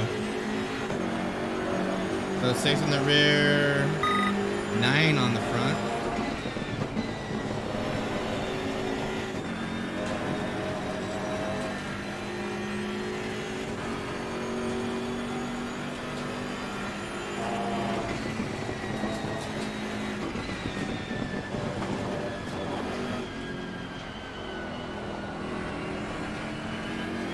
Come on.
There we go.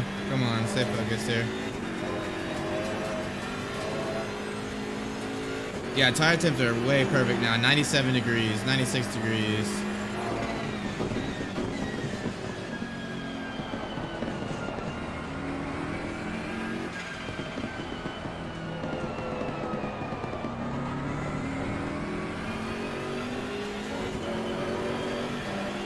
I think it's actually quicker to stay in for a second through there, surprisingly.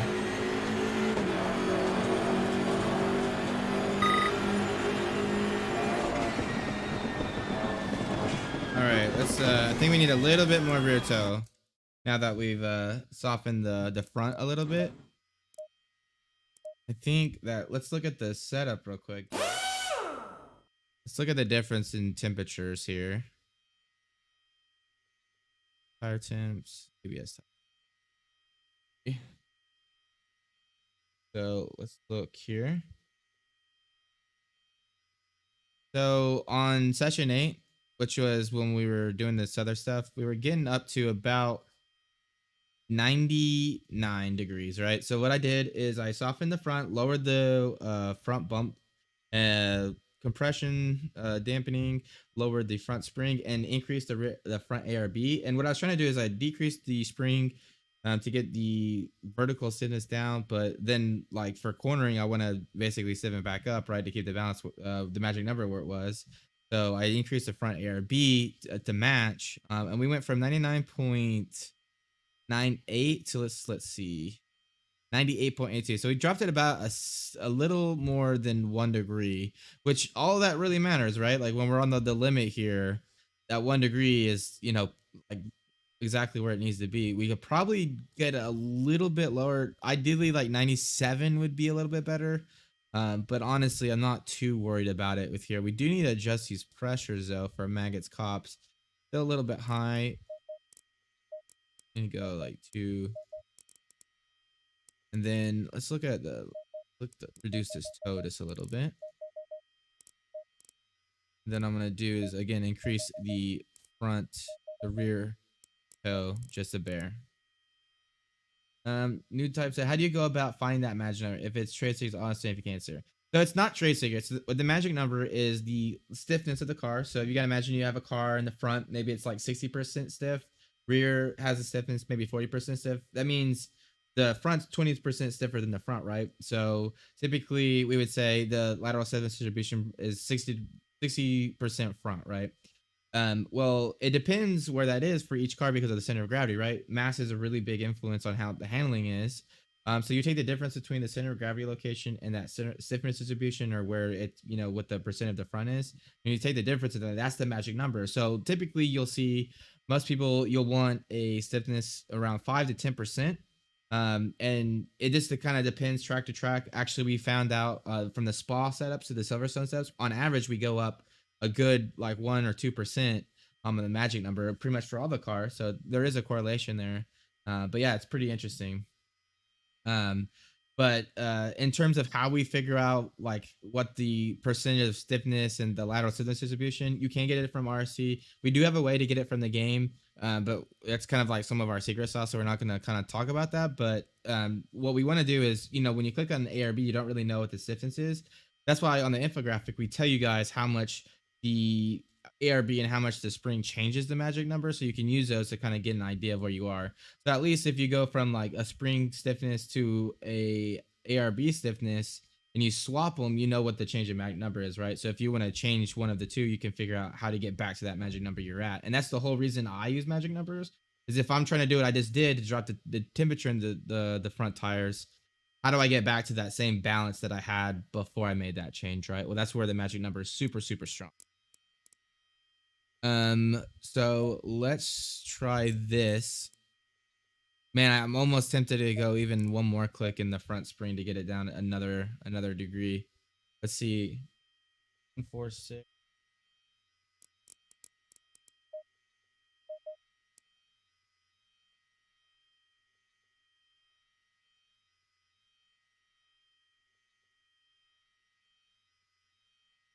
Oh, I could do it if I went 7.3. I think 7.3. 7.3, 146, 120. Okay. Let's give this a go. This keeps the magic number the same, but again, I'm dropping that temperature on that front. Let's see if we get another degree drop here in temperature.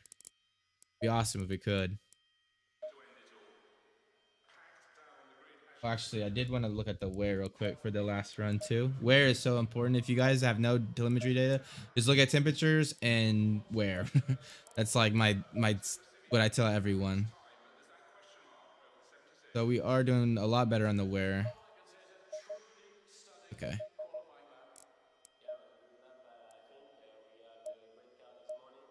New type said, "Oh, so basically the common sense factor of understanding the weight is between the front and back. You imagine, yeah, it's actually it's wet weight. So full tank, driver, and engine placement, all that are factored in, and we do get it. We do know that they are what the game uses. So I'll just kind of leave it at that. Take it for you will for any getting ideas how we get to that. But just know they are accurate. MP23 said, so quick question do you need to change the car data in the next session parameters, or is it not necessary unless checking specific air pitch roll gradient? Great question. So my workflow is, I've made RST, right? I'm one of the founders for it. So I know exactly what data channels require car parameters. We typically tell people, hey, just set the car parameters every time you do it. That being said, if you don't want to set it before you do a lap, you can basically come in here after you get the data. Anytime you make an adjustment here, it'll adjust everywhere else, right? Haven't set it for some of these sessions because some of these sessions I'm only looking at the tire pressures and temperatures, right? I don't need to set car parameters for those because they're just straight from the game. Some of these things like the loads, like if I were to look at the ride heights again, I haven't made a change to the ride heights. I haven't changed the arrow, so I don't really need to look at them again unless I start messing with them again to make sure they're back in that window, right? Well, if I did that, I would reset the car parameters. So typically, like, just kind of a rule of thumb, differential, you need the tire diameters for them to work. Wheel loads, anything with load base, you need the car parameters, all of them. So component wheel loads, aero loads, dampener speeds, they don't need anything. You can that's just straight from the game, with some kind of like being formatted. Stability doesn't need anything. Stability is what I use to figure out oversteer, understeer between setups. So like this is a really good theoretical graph. So you can see this is actually where I lost a car through Magus Begus, and you can see anytime this goes above 0 means oversteer, anytime below understeer, right? So anything where it's like 15 is like a trouble point. So you can see like in this one, this part and this part, I got too much oversteer. So I would look about how I can adjust it, right? So you can see, like, let's see our baseline. We don't have a lot of peaks at the top, but we have a lot of peaks at the bottom, right? Again, anything below 15 is an issue, but we've kind of resolved those. And now we have maybe a little bit too much oversteer. We're not getting to those negative 15 peaks, maybe right here a little bit. These others are resolved, but we have that issue. So that's what we're trying to resolve. That's why I added some more rear toe to help fix that issue. And again, this is actually, like, let me show it to you guys real quick. Let's go to replay.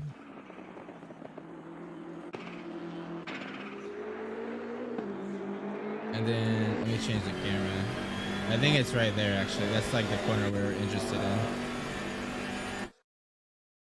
Do this.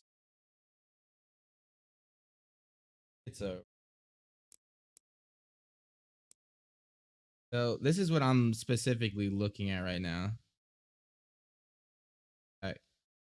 So this is the entry, right? If I come in here, okay, so if I look at this corner, right, this is where I'm having the issue, right? If you look, this left-hander, you're trail braking a little bit to get the rotation, because what you want to do, right, is you want to hug this right here. And a lot of people go wide right here to like here, right? Like they go this kind of line. You don't want to do that. Speed actually taught me this. You want to hug this corner to like maybe the green area and then come into this corner, because what's going to happen is it's going to set you up. You're going to be nice and rotated to basically clip this inside curve and get an exit, right? So where I'm having an issue is trail braking on this curb to hug this inside part of the line. And if you look at the terrain, kind of hard from this angle. If I look from this angle, you can see what's happening is, if you look here, you can see that like this part of the track, like this line right here, it's like a little bit of a crest, right? So I'm trail braking, and I hit that crest, and a little bit of the weight shifts forward, and that just little bit is all I need to lose the rear, right? So that's what I'm trying to fix, is basically get the stability there where I can basically trail brake there and not lose the car. And I think, like, if we watch it, let's like kind of zoom out here. If I come in here, oh, that's a horrible lap to look at. Look at, like, yeah, right here. That's a really good example. I'm gonna slow her down. I'm trying to use the.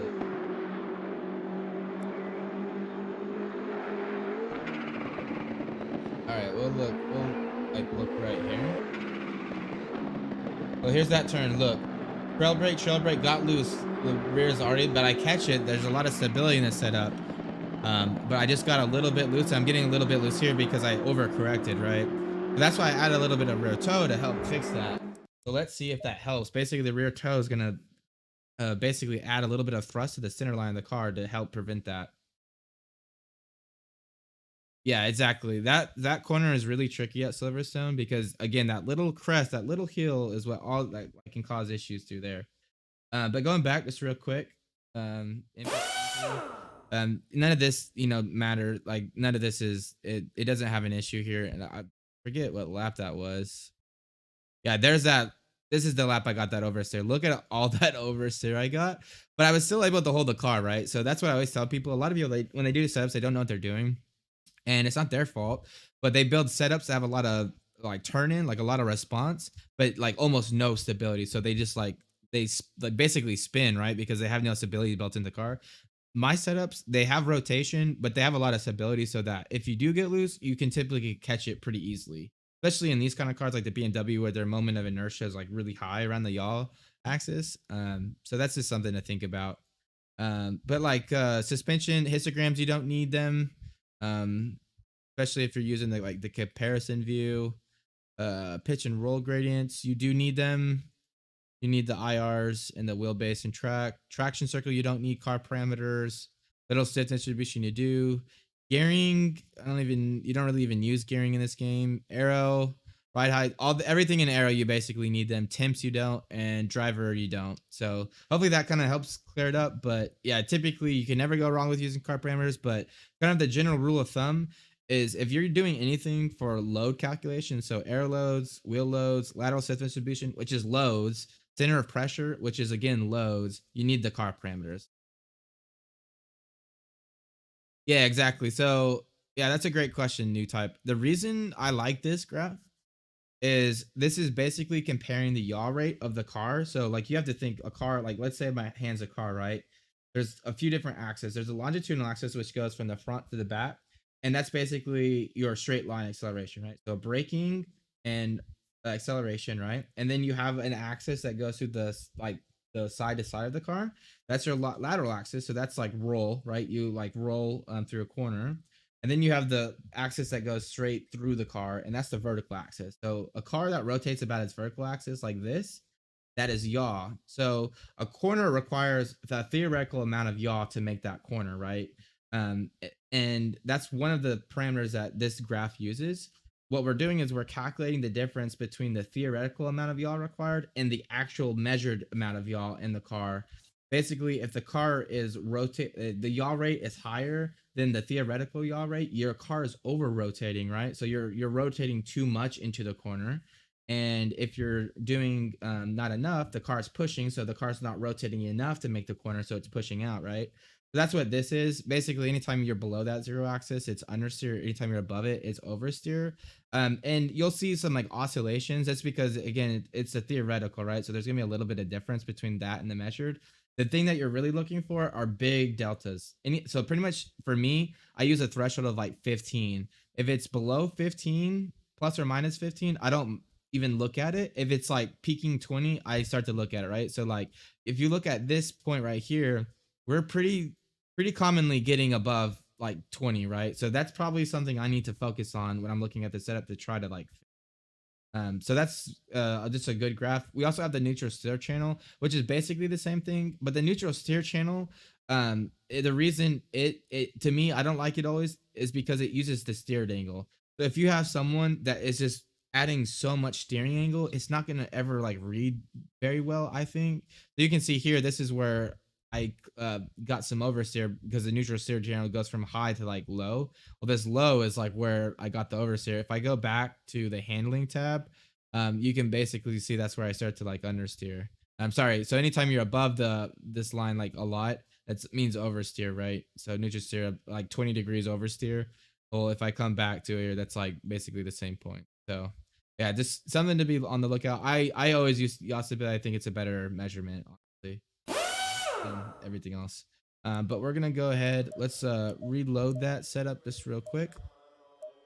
I think this was. I'll let you guys see the setup just for a second. I just being lazy. I don't want to like keep hiding the banner.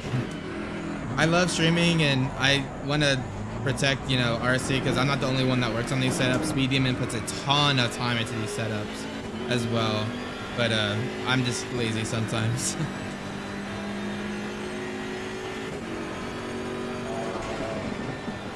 All right, so last run we got 98 degrees in the front left, and that was by decreasing the front spring and increasing front ARB to get the bounce back. So we just did it, and then we saw about 1 degree Celsius change, so we did that again. We dropped it one more, and we moved the front ARB up even more to basically battle that. So the only bad thing about this kind of approach with this setup is it means that our curb compliance is really going to go down. Anytime you use ARB to stiffen up the car, you're really going to decrease the wheel compliance over curbs because with an ARB, you're linking the inside and outside tires again. And what that means is when you hit a curb, the outside tire, the opposite tire that didn't hit that curb is now going to see a load, right? So if you're taking a right-hand turn, that front left's really loaded, and then you clip the inside corner or the inside curb with the inside tire, that front is going to get a load, and it might send the load more than what the tire can handle, right? So just something to be on the lookout for. With Silverstone, the curb compliance isn't really a big issue. There are a few curbs that we ride, but they're really not an issue in my opinion. I'd rather get the balance and the temperatures where they need than worry about that. Yeah, what have I done? Okay.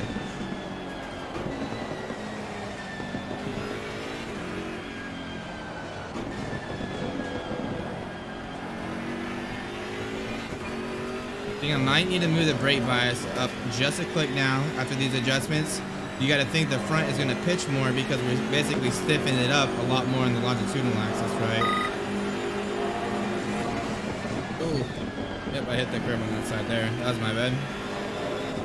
Got a little bit too wide on the entry. Let's see. See how this feels. Oh yeah, it feels really nice.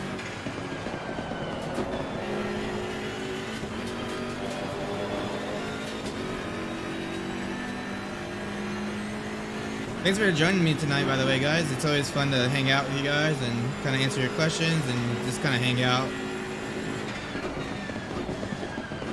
Always enjoy it when I live stream and can kind of hang out with you guys.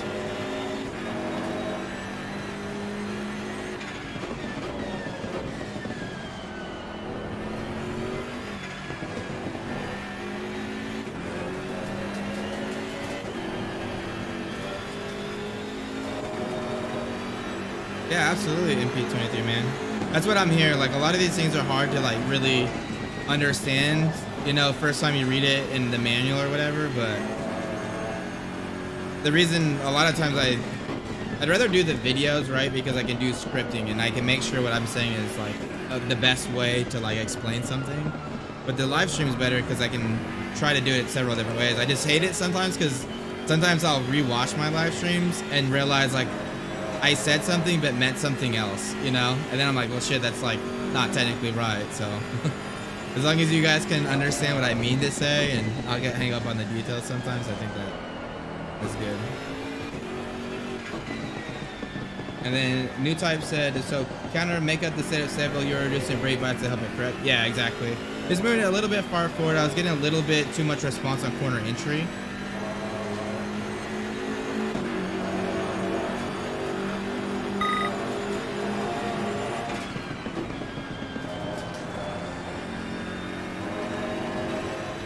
Oh yeah, there we go. Look at that time delta.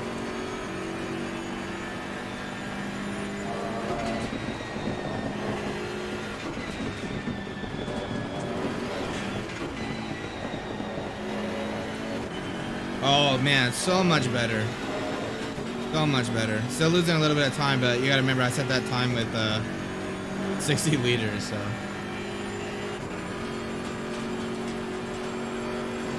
Yeah, absolutely, man. That's why we're all here.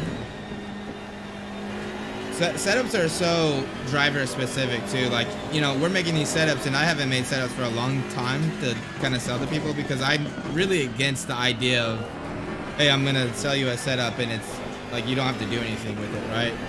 But I think in ACC, I think especially now with the new patch, some of the setups they aren't where they should be for a baseline, and that's why we're really doing it. And it's kind of a way to show off RST as well, you know, like kind of show you guys what's possible when you use telemetry to, you know, answer questions you have. So like a lot of people, they try to use telemetry to like try to figure out the best setup, right? And I don't use it that way, and I don't use it that way in real life either, right? The way people use telemetry is how I use it. You go out, do laps, you get some driver feedback, and then you try to understand what the driver feedback is based on data. You know, you try to quantify why that's happening or why that driver is feeling that in the data. And then you look at that data to help you figure out like what you need to change or like what might make a difference here. Man, tire temperatures are so much better now.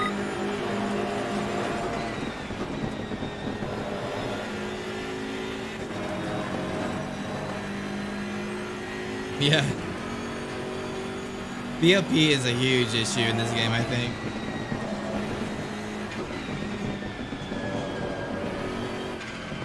Oh, got almost there. Okay. I was doing so good until that point, too. So, in this point, I might add a little bit of bump stock, guys. Or we could go another click at rear wing. But I like it with six swing. It cops feels really good at turn in, or at like mid corner basically. I'm just losing it a little bit at the what is that, Beckett's maggots or whatever. And it's just that corner I showed you guys. It's that little crest, I swear, that little crest that throws the car off just a little bit, because you're just so much on the limit through there.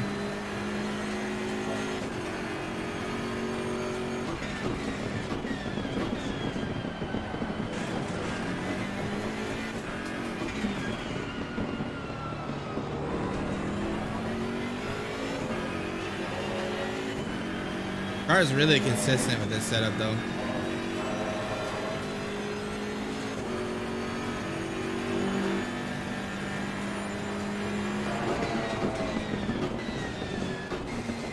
Again, I'm super excited to show you guys the new update that we're making to RST2. You'll be able to select as many laps as you want, and there's like a data grid on the right hand side. It's really good stuff.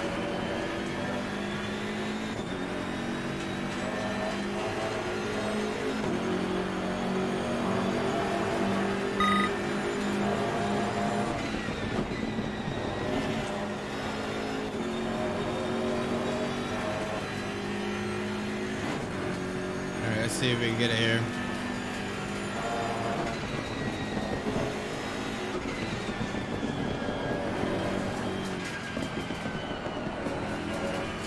Oh yeah, freaking perfect. There we go. I'm super happy with that. Tire pressures look good. 27.5 all the way around.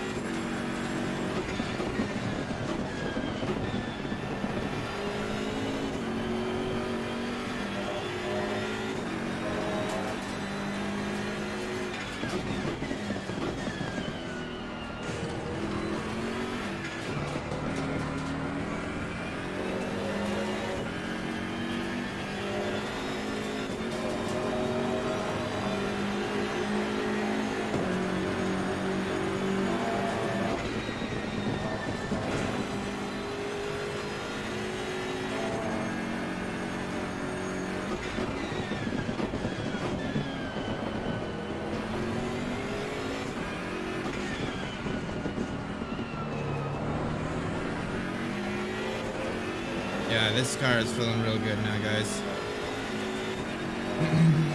Super happy with the balance.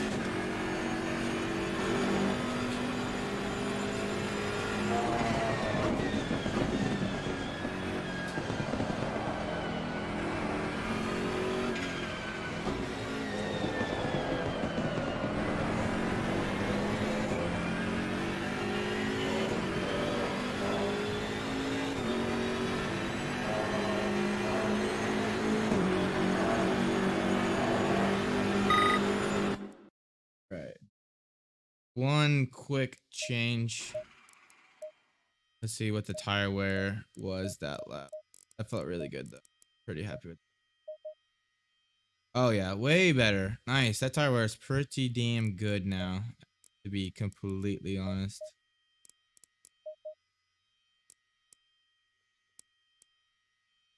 What is that? 3.7. Pretty good.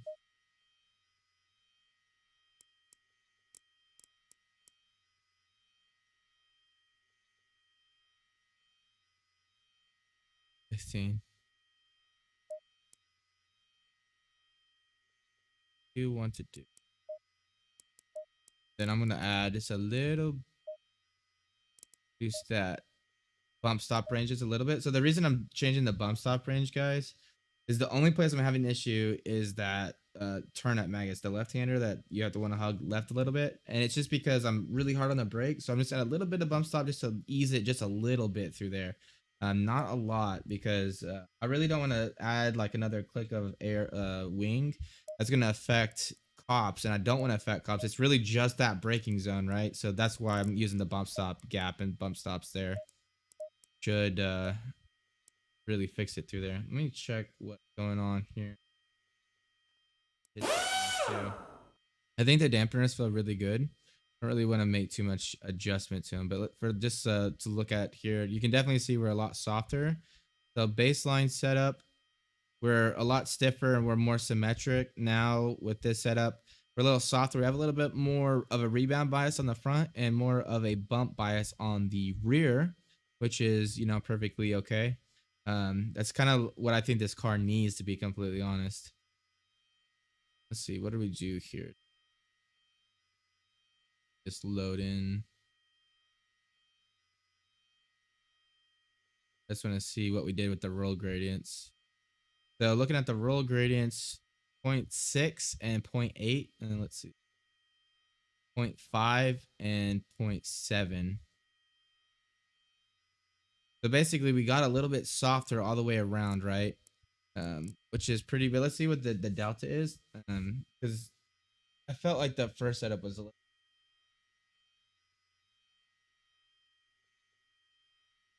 1.6.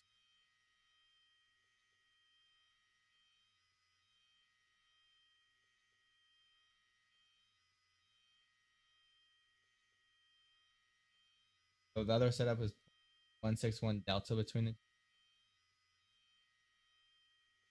Okay, we're like almost right on where we need to be. It's a little bit more to the rear, which makes sense. We add a little bit more oversteer into the setup, a little bit more response. And our pitch gradient's pretty, actually not really that affected, which is kind of surprising, to be honest, which is really good. Makes sense though. Longitudinal load transfer depends a lot on the wheelbase of the car.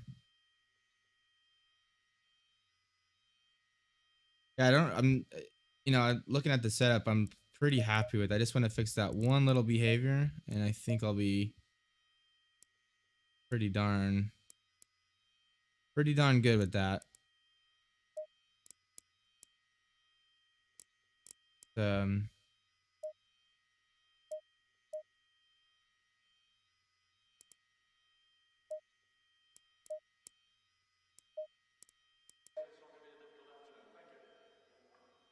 Need to get my stream deck working again. It's like so annoying to always have to use my keyboard.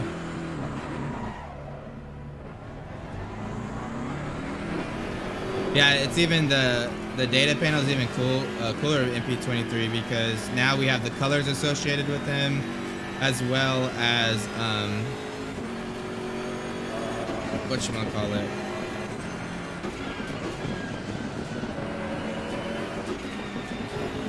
like the graph. So it'll be really good, I think.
Hey, what's up, Dan? How's it going, man? Hope you're doing okay.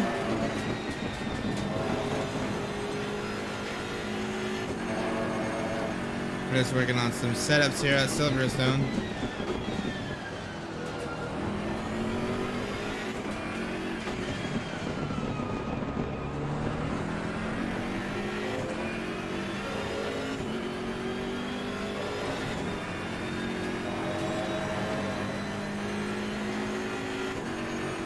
Crazy how hot that front gets.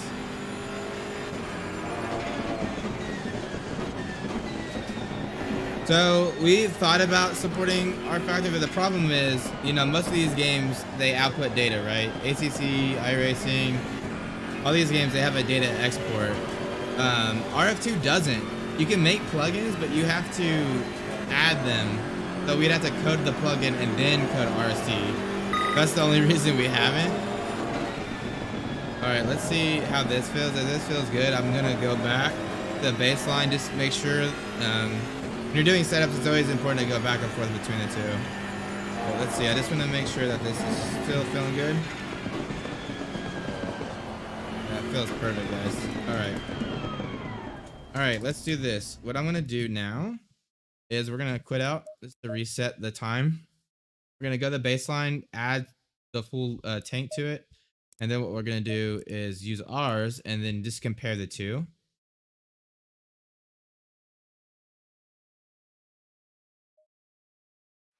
Yeah, that's what kind of what this is. Unfortunately, you guys can't see the setup adjustments I'm making, but I'm trying to say out loud what I'm doing, right? So hopefully you guys are getting some value from it. But let me just go that real quick. We're going to load the baseline. And then I'm just going to adjust it for a full tank of fuel here.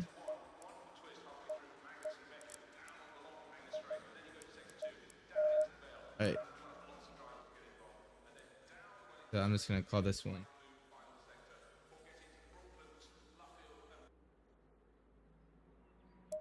And let's see how we do here versus the other.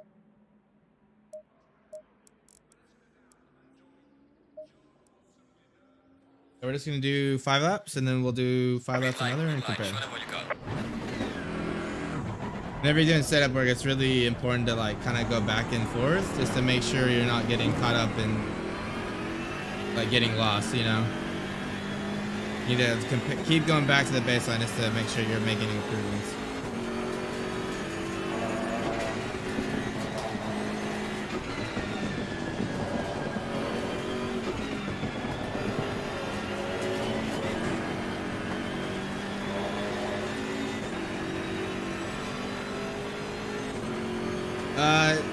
So with the GT4s, you can use the beta. The beta has the GT4 cars in them. But I mean, ACC is the only one that has a car parameter drop down like that. Like most games, you have to do that anyway. So it's really kind of common practice. We just made it easier for ACC users. But yeah, if you download the beta off of the Discord, there's instructions how to download the beta.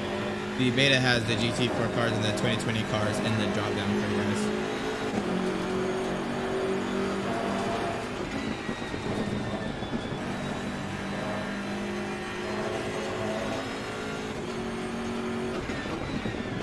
Let me focus here. Oh yeah, we're going. This car has like, with this setup is so, feels like the car weighs like 1,000 tons. Feels like a bus.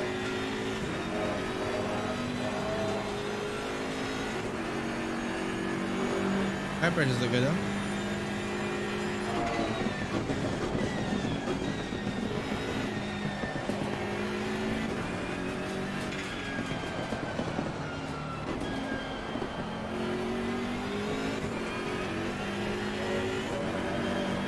I kind of like the extra wing. It just feels really lazy. Like it's super stable, but it just feels lazy as hell. I think if I were to do a wet race, I'd use the set of the second one that I'm making on and just add another wing and tweak it a little bit. This one's just a little too understeer, I think.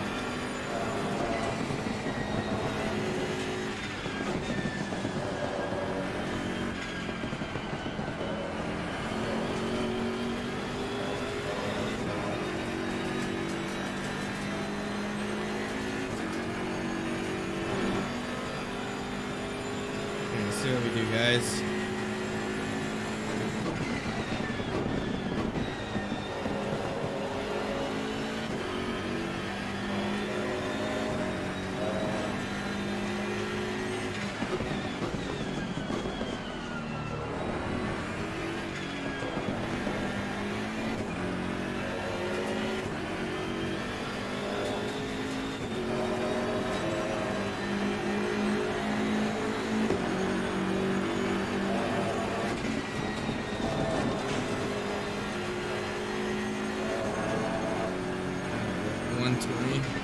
I got to bed pretty soon.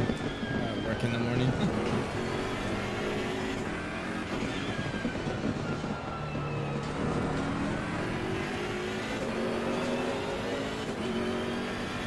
All right. Forgot how long the laps at Silverstone. Not as long as Spa, but they're definitely up there.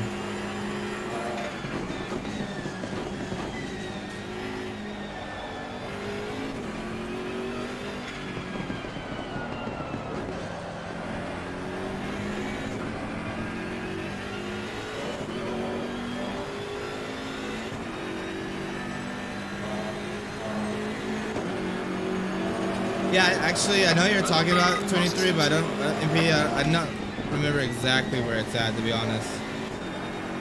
I'll have to look at it. That was a pretty damn good time. Might make sense to go with one more click of wing, to be honest.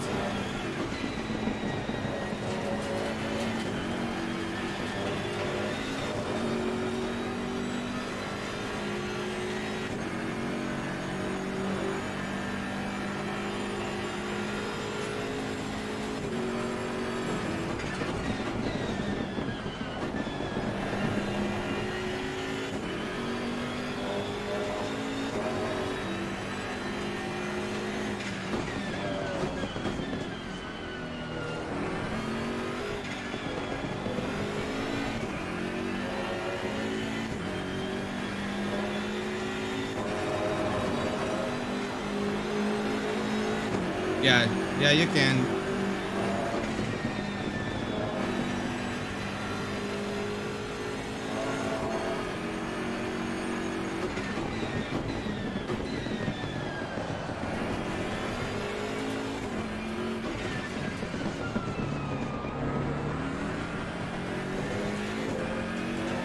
Yeah, it'll as soon as it's done streaming, it'll go into like DVR mode where you can view it there.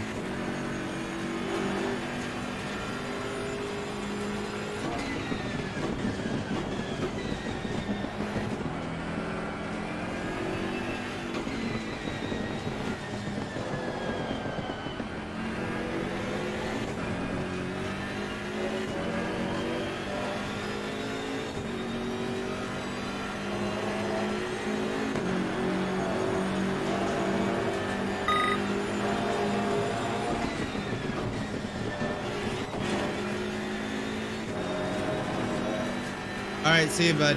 Thanks for tuning in, man. Have a good night.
Alrighty.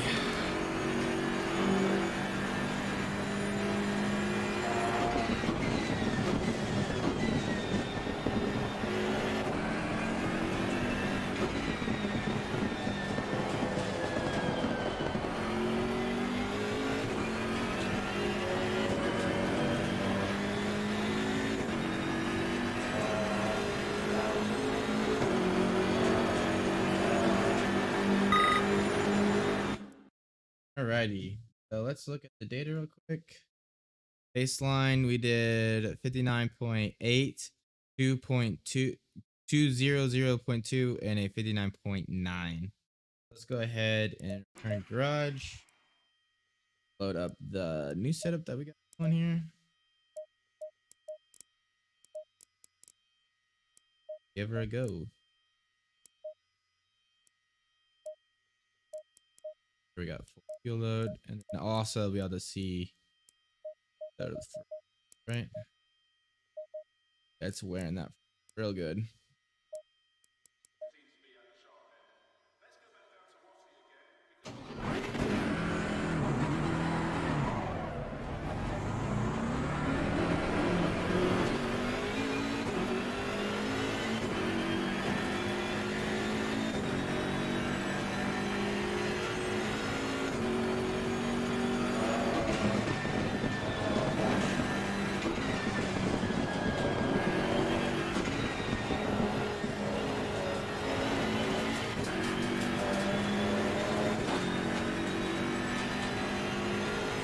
I get these things at the temp.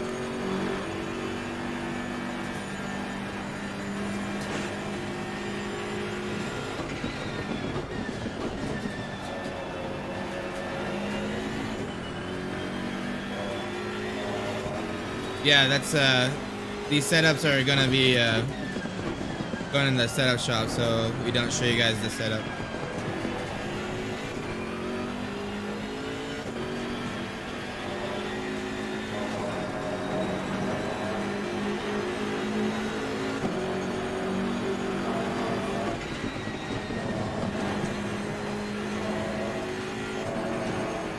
All right.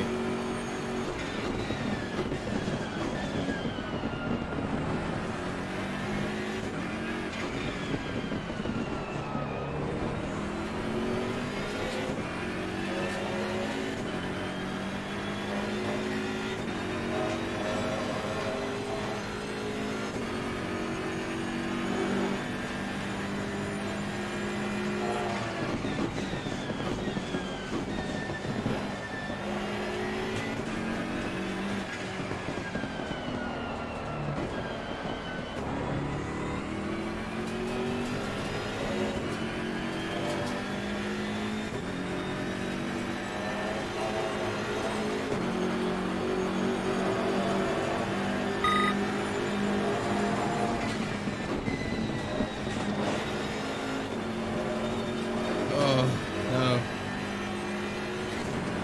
Trying to push it through there.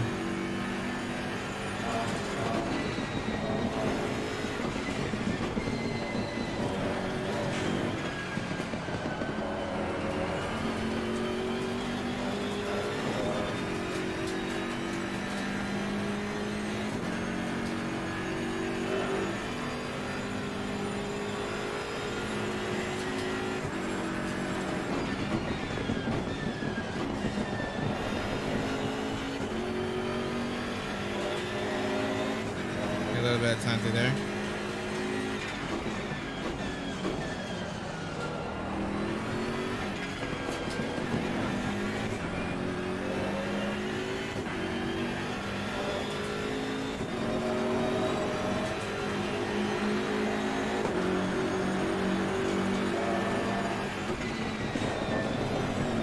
Oh man, I trailed right a little bit through there. I'm gonna try something just real quick. I'm really curious about this downforce. I think let's reload it.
My last question of the night before I go to bed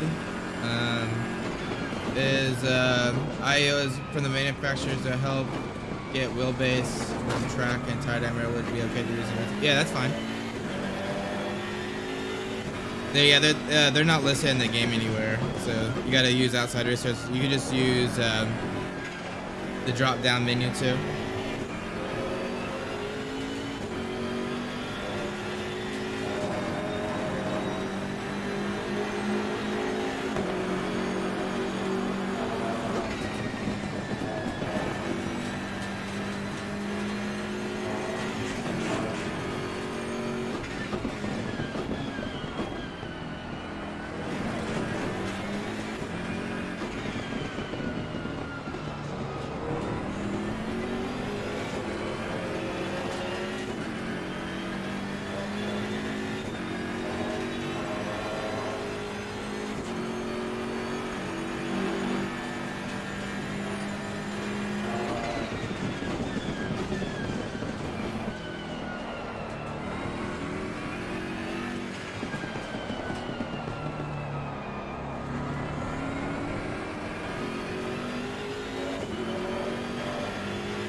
Yeah, no problem, man. Have a good night, man. Thanks for joining the stream. It's always fun to hang out with you guys.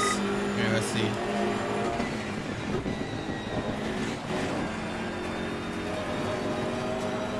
There we go. Up on the Delta here.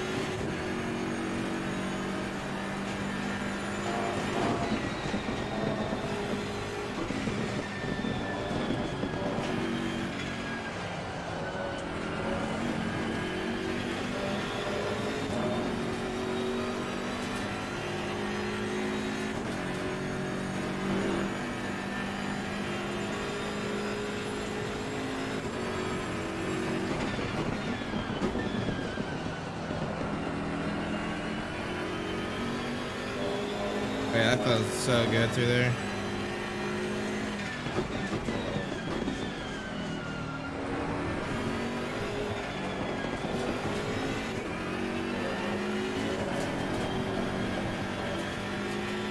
I got on that curve a little too much through there. Threw me off.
Man, I keep trying to take too much curve through there to carry more speed.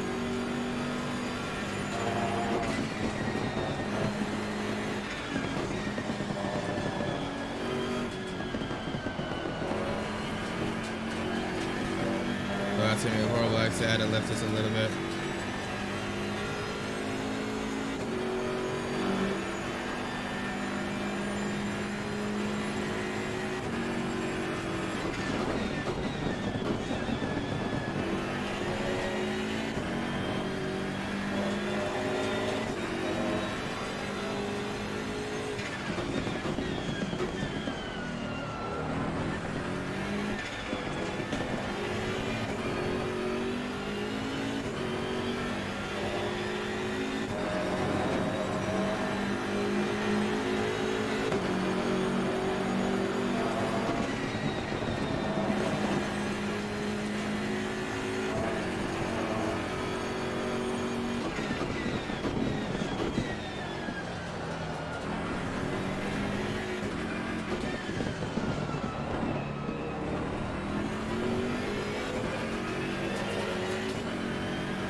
There we go. I'll take that.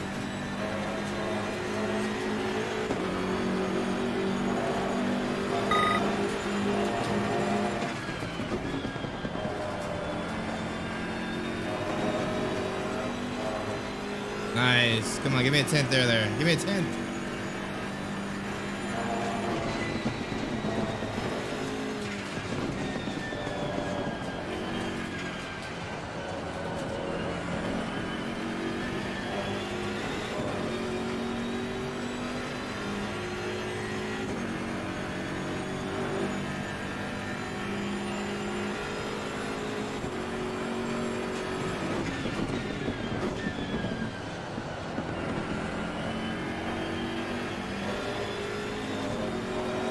Oh, come on.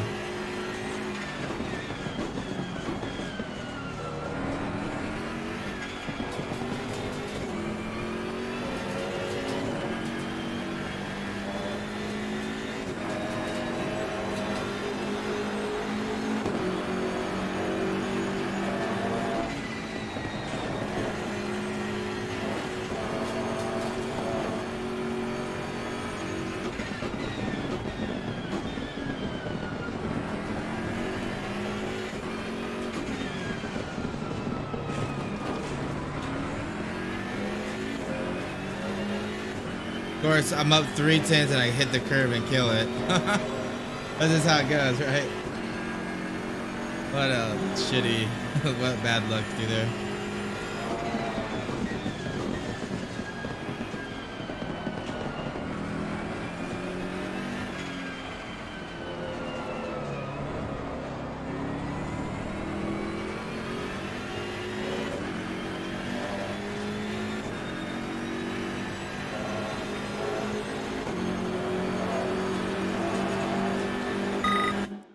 Let me see if that's the same amount of laps here. 3.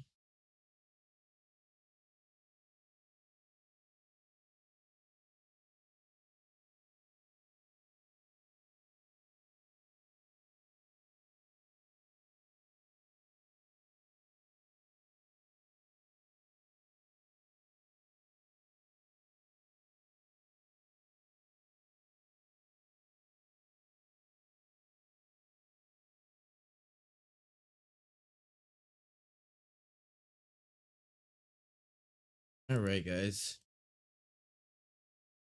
So let's look at the results here. So this was the baseline, which I had a really quick lap here with the 59.7. And then this bottom one is the one we just did. So the baseline was a little bit quicker, not by much, but the thing that's specifically important is I did make a few mistakes on these laps. So I think the lap time average, we could easily get into the 59s. But look at the difference between session 13 and session 15. So session 13, the lap time standard deviation is 0.26, and on the session 15 it's 0.188. So the lap time standard deviation is way better on session 15, which is kind of what we were focusing on, and we didn't really sacrifice hardly any pace. Again, the slowest lap here was the 20.2. We would have easily made up for that with this lap time standard deviation. So ideally for endurance racing, this is better. And I think this is going to be quite a bit better on the tires. Let me go to the setup to see real quick. So that stint. Oh yeah, way better on the tires. Holy shit. Okay, so the stint where we did on the baseline setup, the front left, which is going to be the most worn, is 2.83. And let me just actually I can show you guys. Right here you can see. So on this setup, you guys, on the baseline setup, this was the tire set that I did for the baseline setup. The front is 2.83, the rear is 2.86. This is the setup we just did, so 2.9, 2.91. So the wear is significantly less, and the ratio between the front and the rear is much better too. Yeah, 2.9. Wow, that's way better. And the difference between the front and the rear is only 0.1, so that's a lot better. So I'm super happy with this setup, guys. I think we're gonna go ahead and make this the release build. So kind of the workflow is I'll put it into the queue. B Demon's gonna go and do a bunch of laps and just make sure it checks out for him. He's gonna do a full stint, make sure that the evolution of the setup doesn't change. Make sure the tire wear is okay. We'll just give it a full stint worth of data, and then we'll make a few tweaks if we have to. And then after that, if he gets it the check mark, at that point, it's good to go. One thing that we do need to do is make the infographic. So let me go ahead and do that real quick. So open up PowerPoint. So if you guys don't know, we do these infographics for all of our setups, and I like to do them right when I finish the setup, just to make sure that you know we everything is good. Sometimes I find that if I wait to like the night before or like the day after, I can't like remember everything. It's better when it's like really fresh in your mind. Go to gonna be a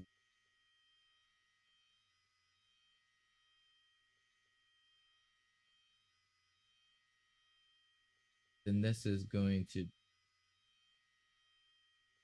hopefully you guys see what I'm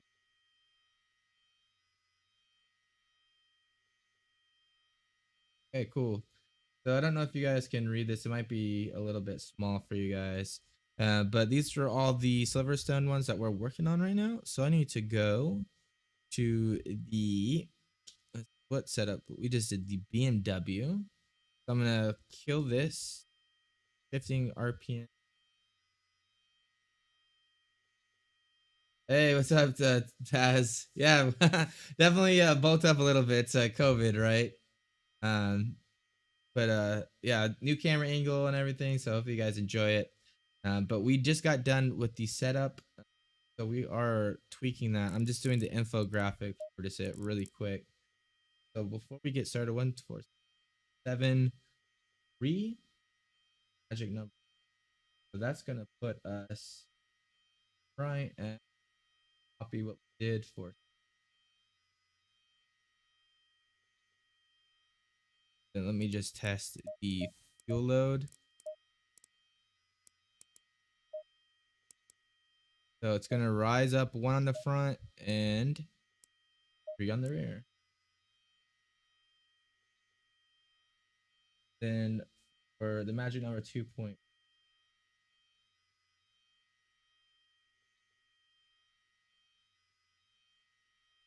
Boom. Okay.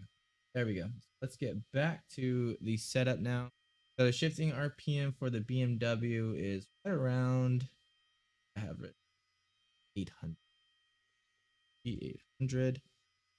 Dry operating temp 95. It does get a little bit hotter than that, but we did everything that we could to kind of tune that out. We did set up the 27.5 for Brooklyn's and Stowe. That's kind of those points that we were checking it in the day. That's where we were. Hey, VClav. So setup is going to be posted in the RST setup store. It's racingsimtools.com/setup or setups. But it won't be available just yet. We have to make sure that everything is tweaked, and everything is good. The first pass is just me getting the car to where the balance is good. Speed Demon needs to go and do some stints on the car just to make sure everything is good in terms of everything else. And then we'll make tweaks. All of our setups they usually have, and we do almost about 7 hours worth of analysis per setup. Every time we do a track, it's about 100 hours worth of work. So we try to make it as a good value for you guys. We only charge the $15 for all the cars at the track, or $4 a car. But hopefully you guys will enjoy it.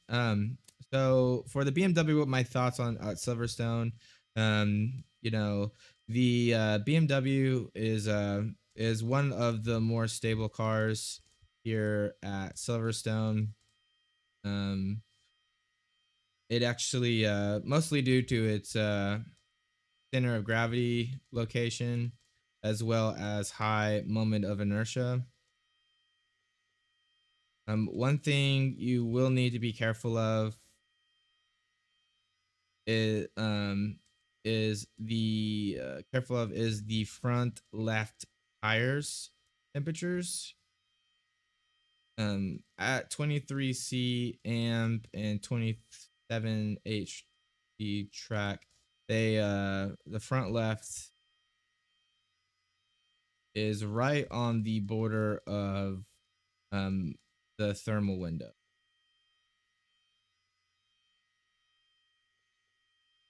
Okay, so now we tell them what the issue is. Basically, how can they set it up to help with that? If you find yourself overheating the front left due to driver style or conditions, try reducing the front lateral stiffness by decreasing the front spring or front ARB or front ARB or front spring. That will help move the front. That will help reduce the front lift.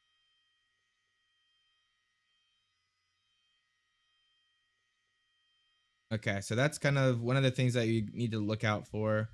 Other than that, the car felt really stable. Let's see, what is it? Was there anything else like that I can think of when we were doing the setup? It was mostly just the front left tire that you really have to be careful of. The RST setup is using a higher wing setting. If you find the response on the setup to be too sluggish,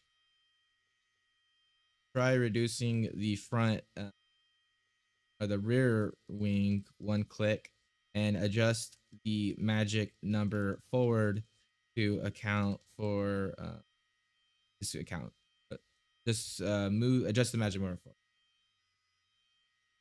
forward. The BMW is very sensitive to rear toe, and due to its center of gravity location, requires slightly higher, more rear toe in than most. Okay. All right, let's just prove that real quick. The BMW is one of the more stable cars here at Silverstone, mostly due to its center of gravity COG location, as well as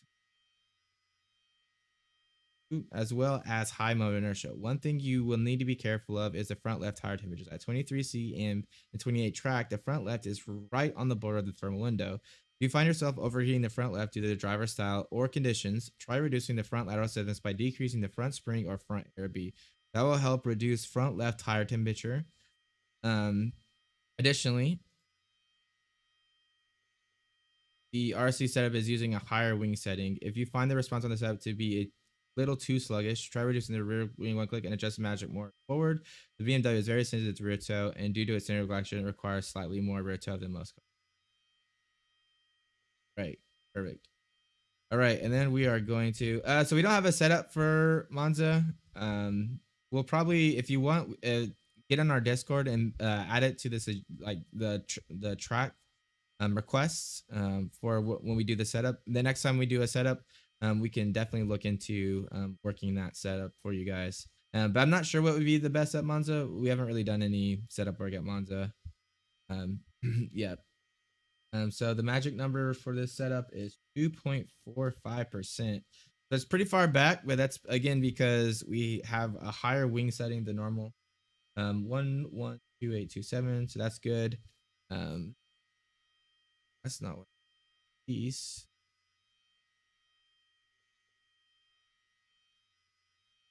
Yeah, we kind of started changing the format of these.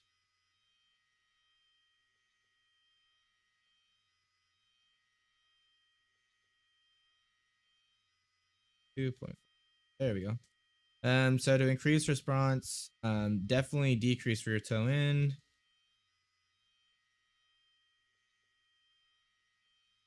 Decrease rear toe. Decrease rear toe in. Decrease rear wing. Click and adjust magic number forward. What else was it sensitive to? To increase front spring. So we went down quite a lot on the front spring. That's definitely hurting the response just a little bit, and then increase. So to increase stability, you definitely want to increase rear toe in,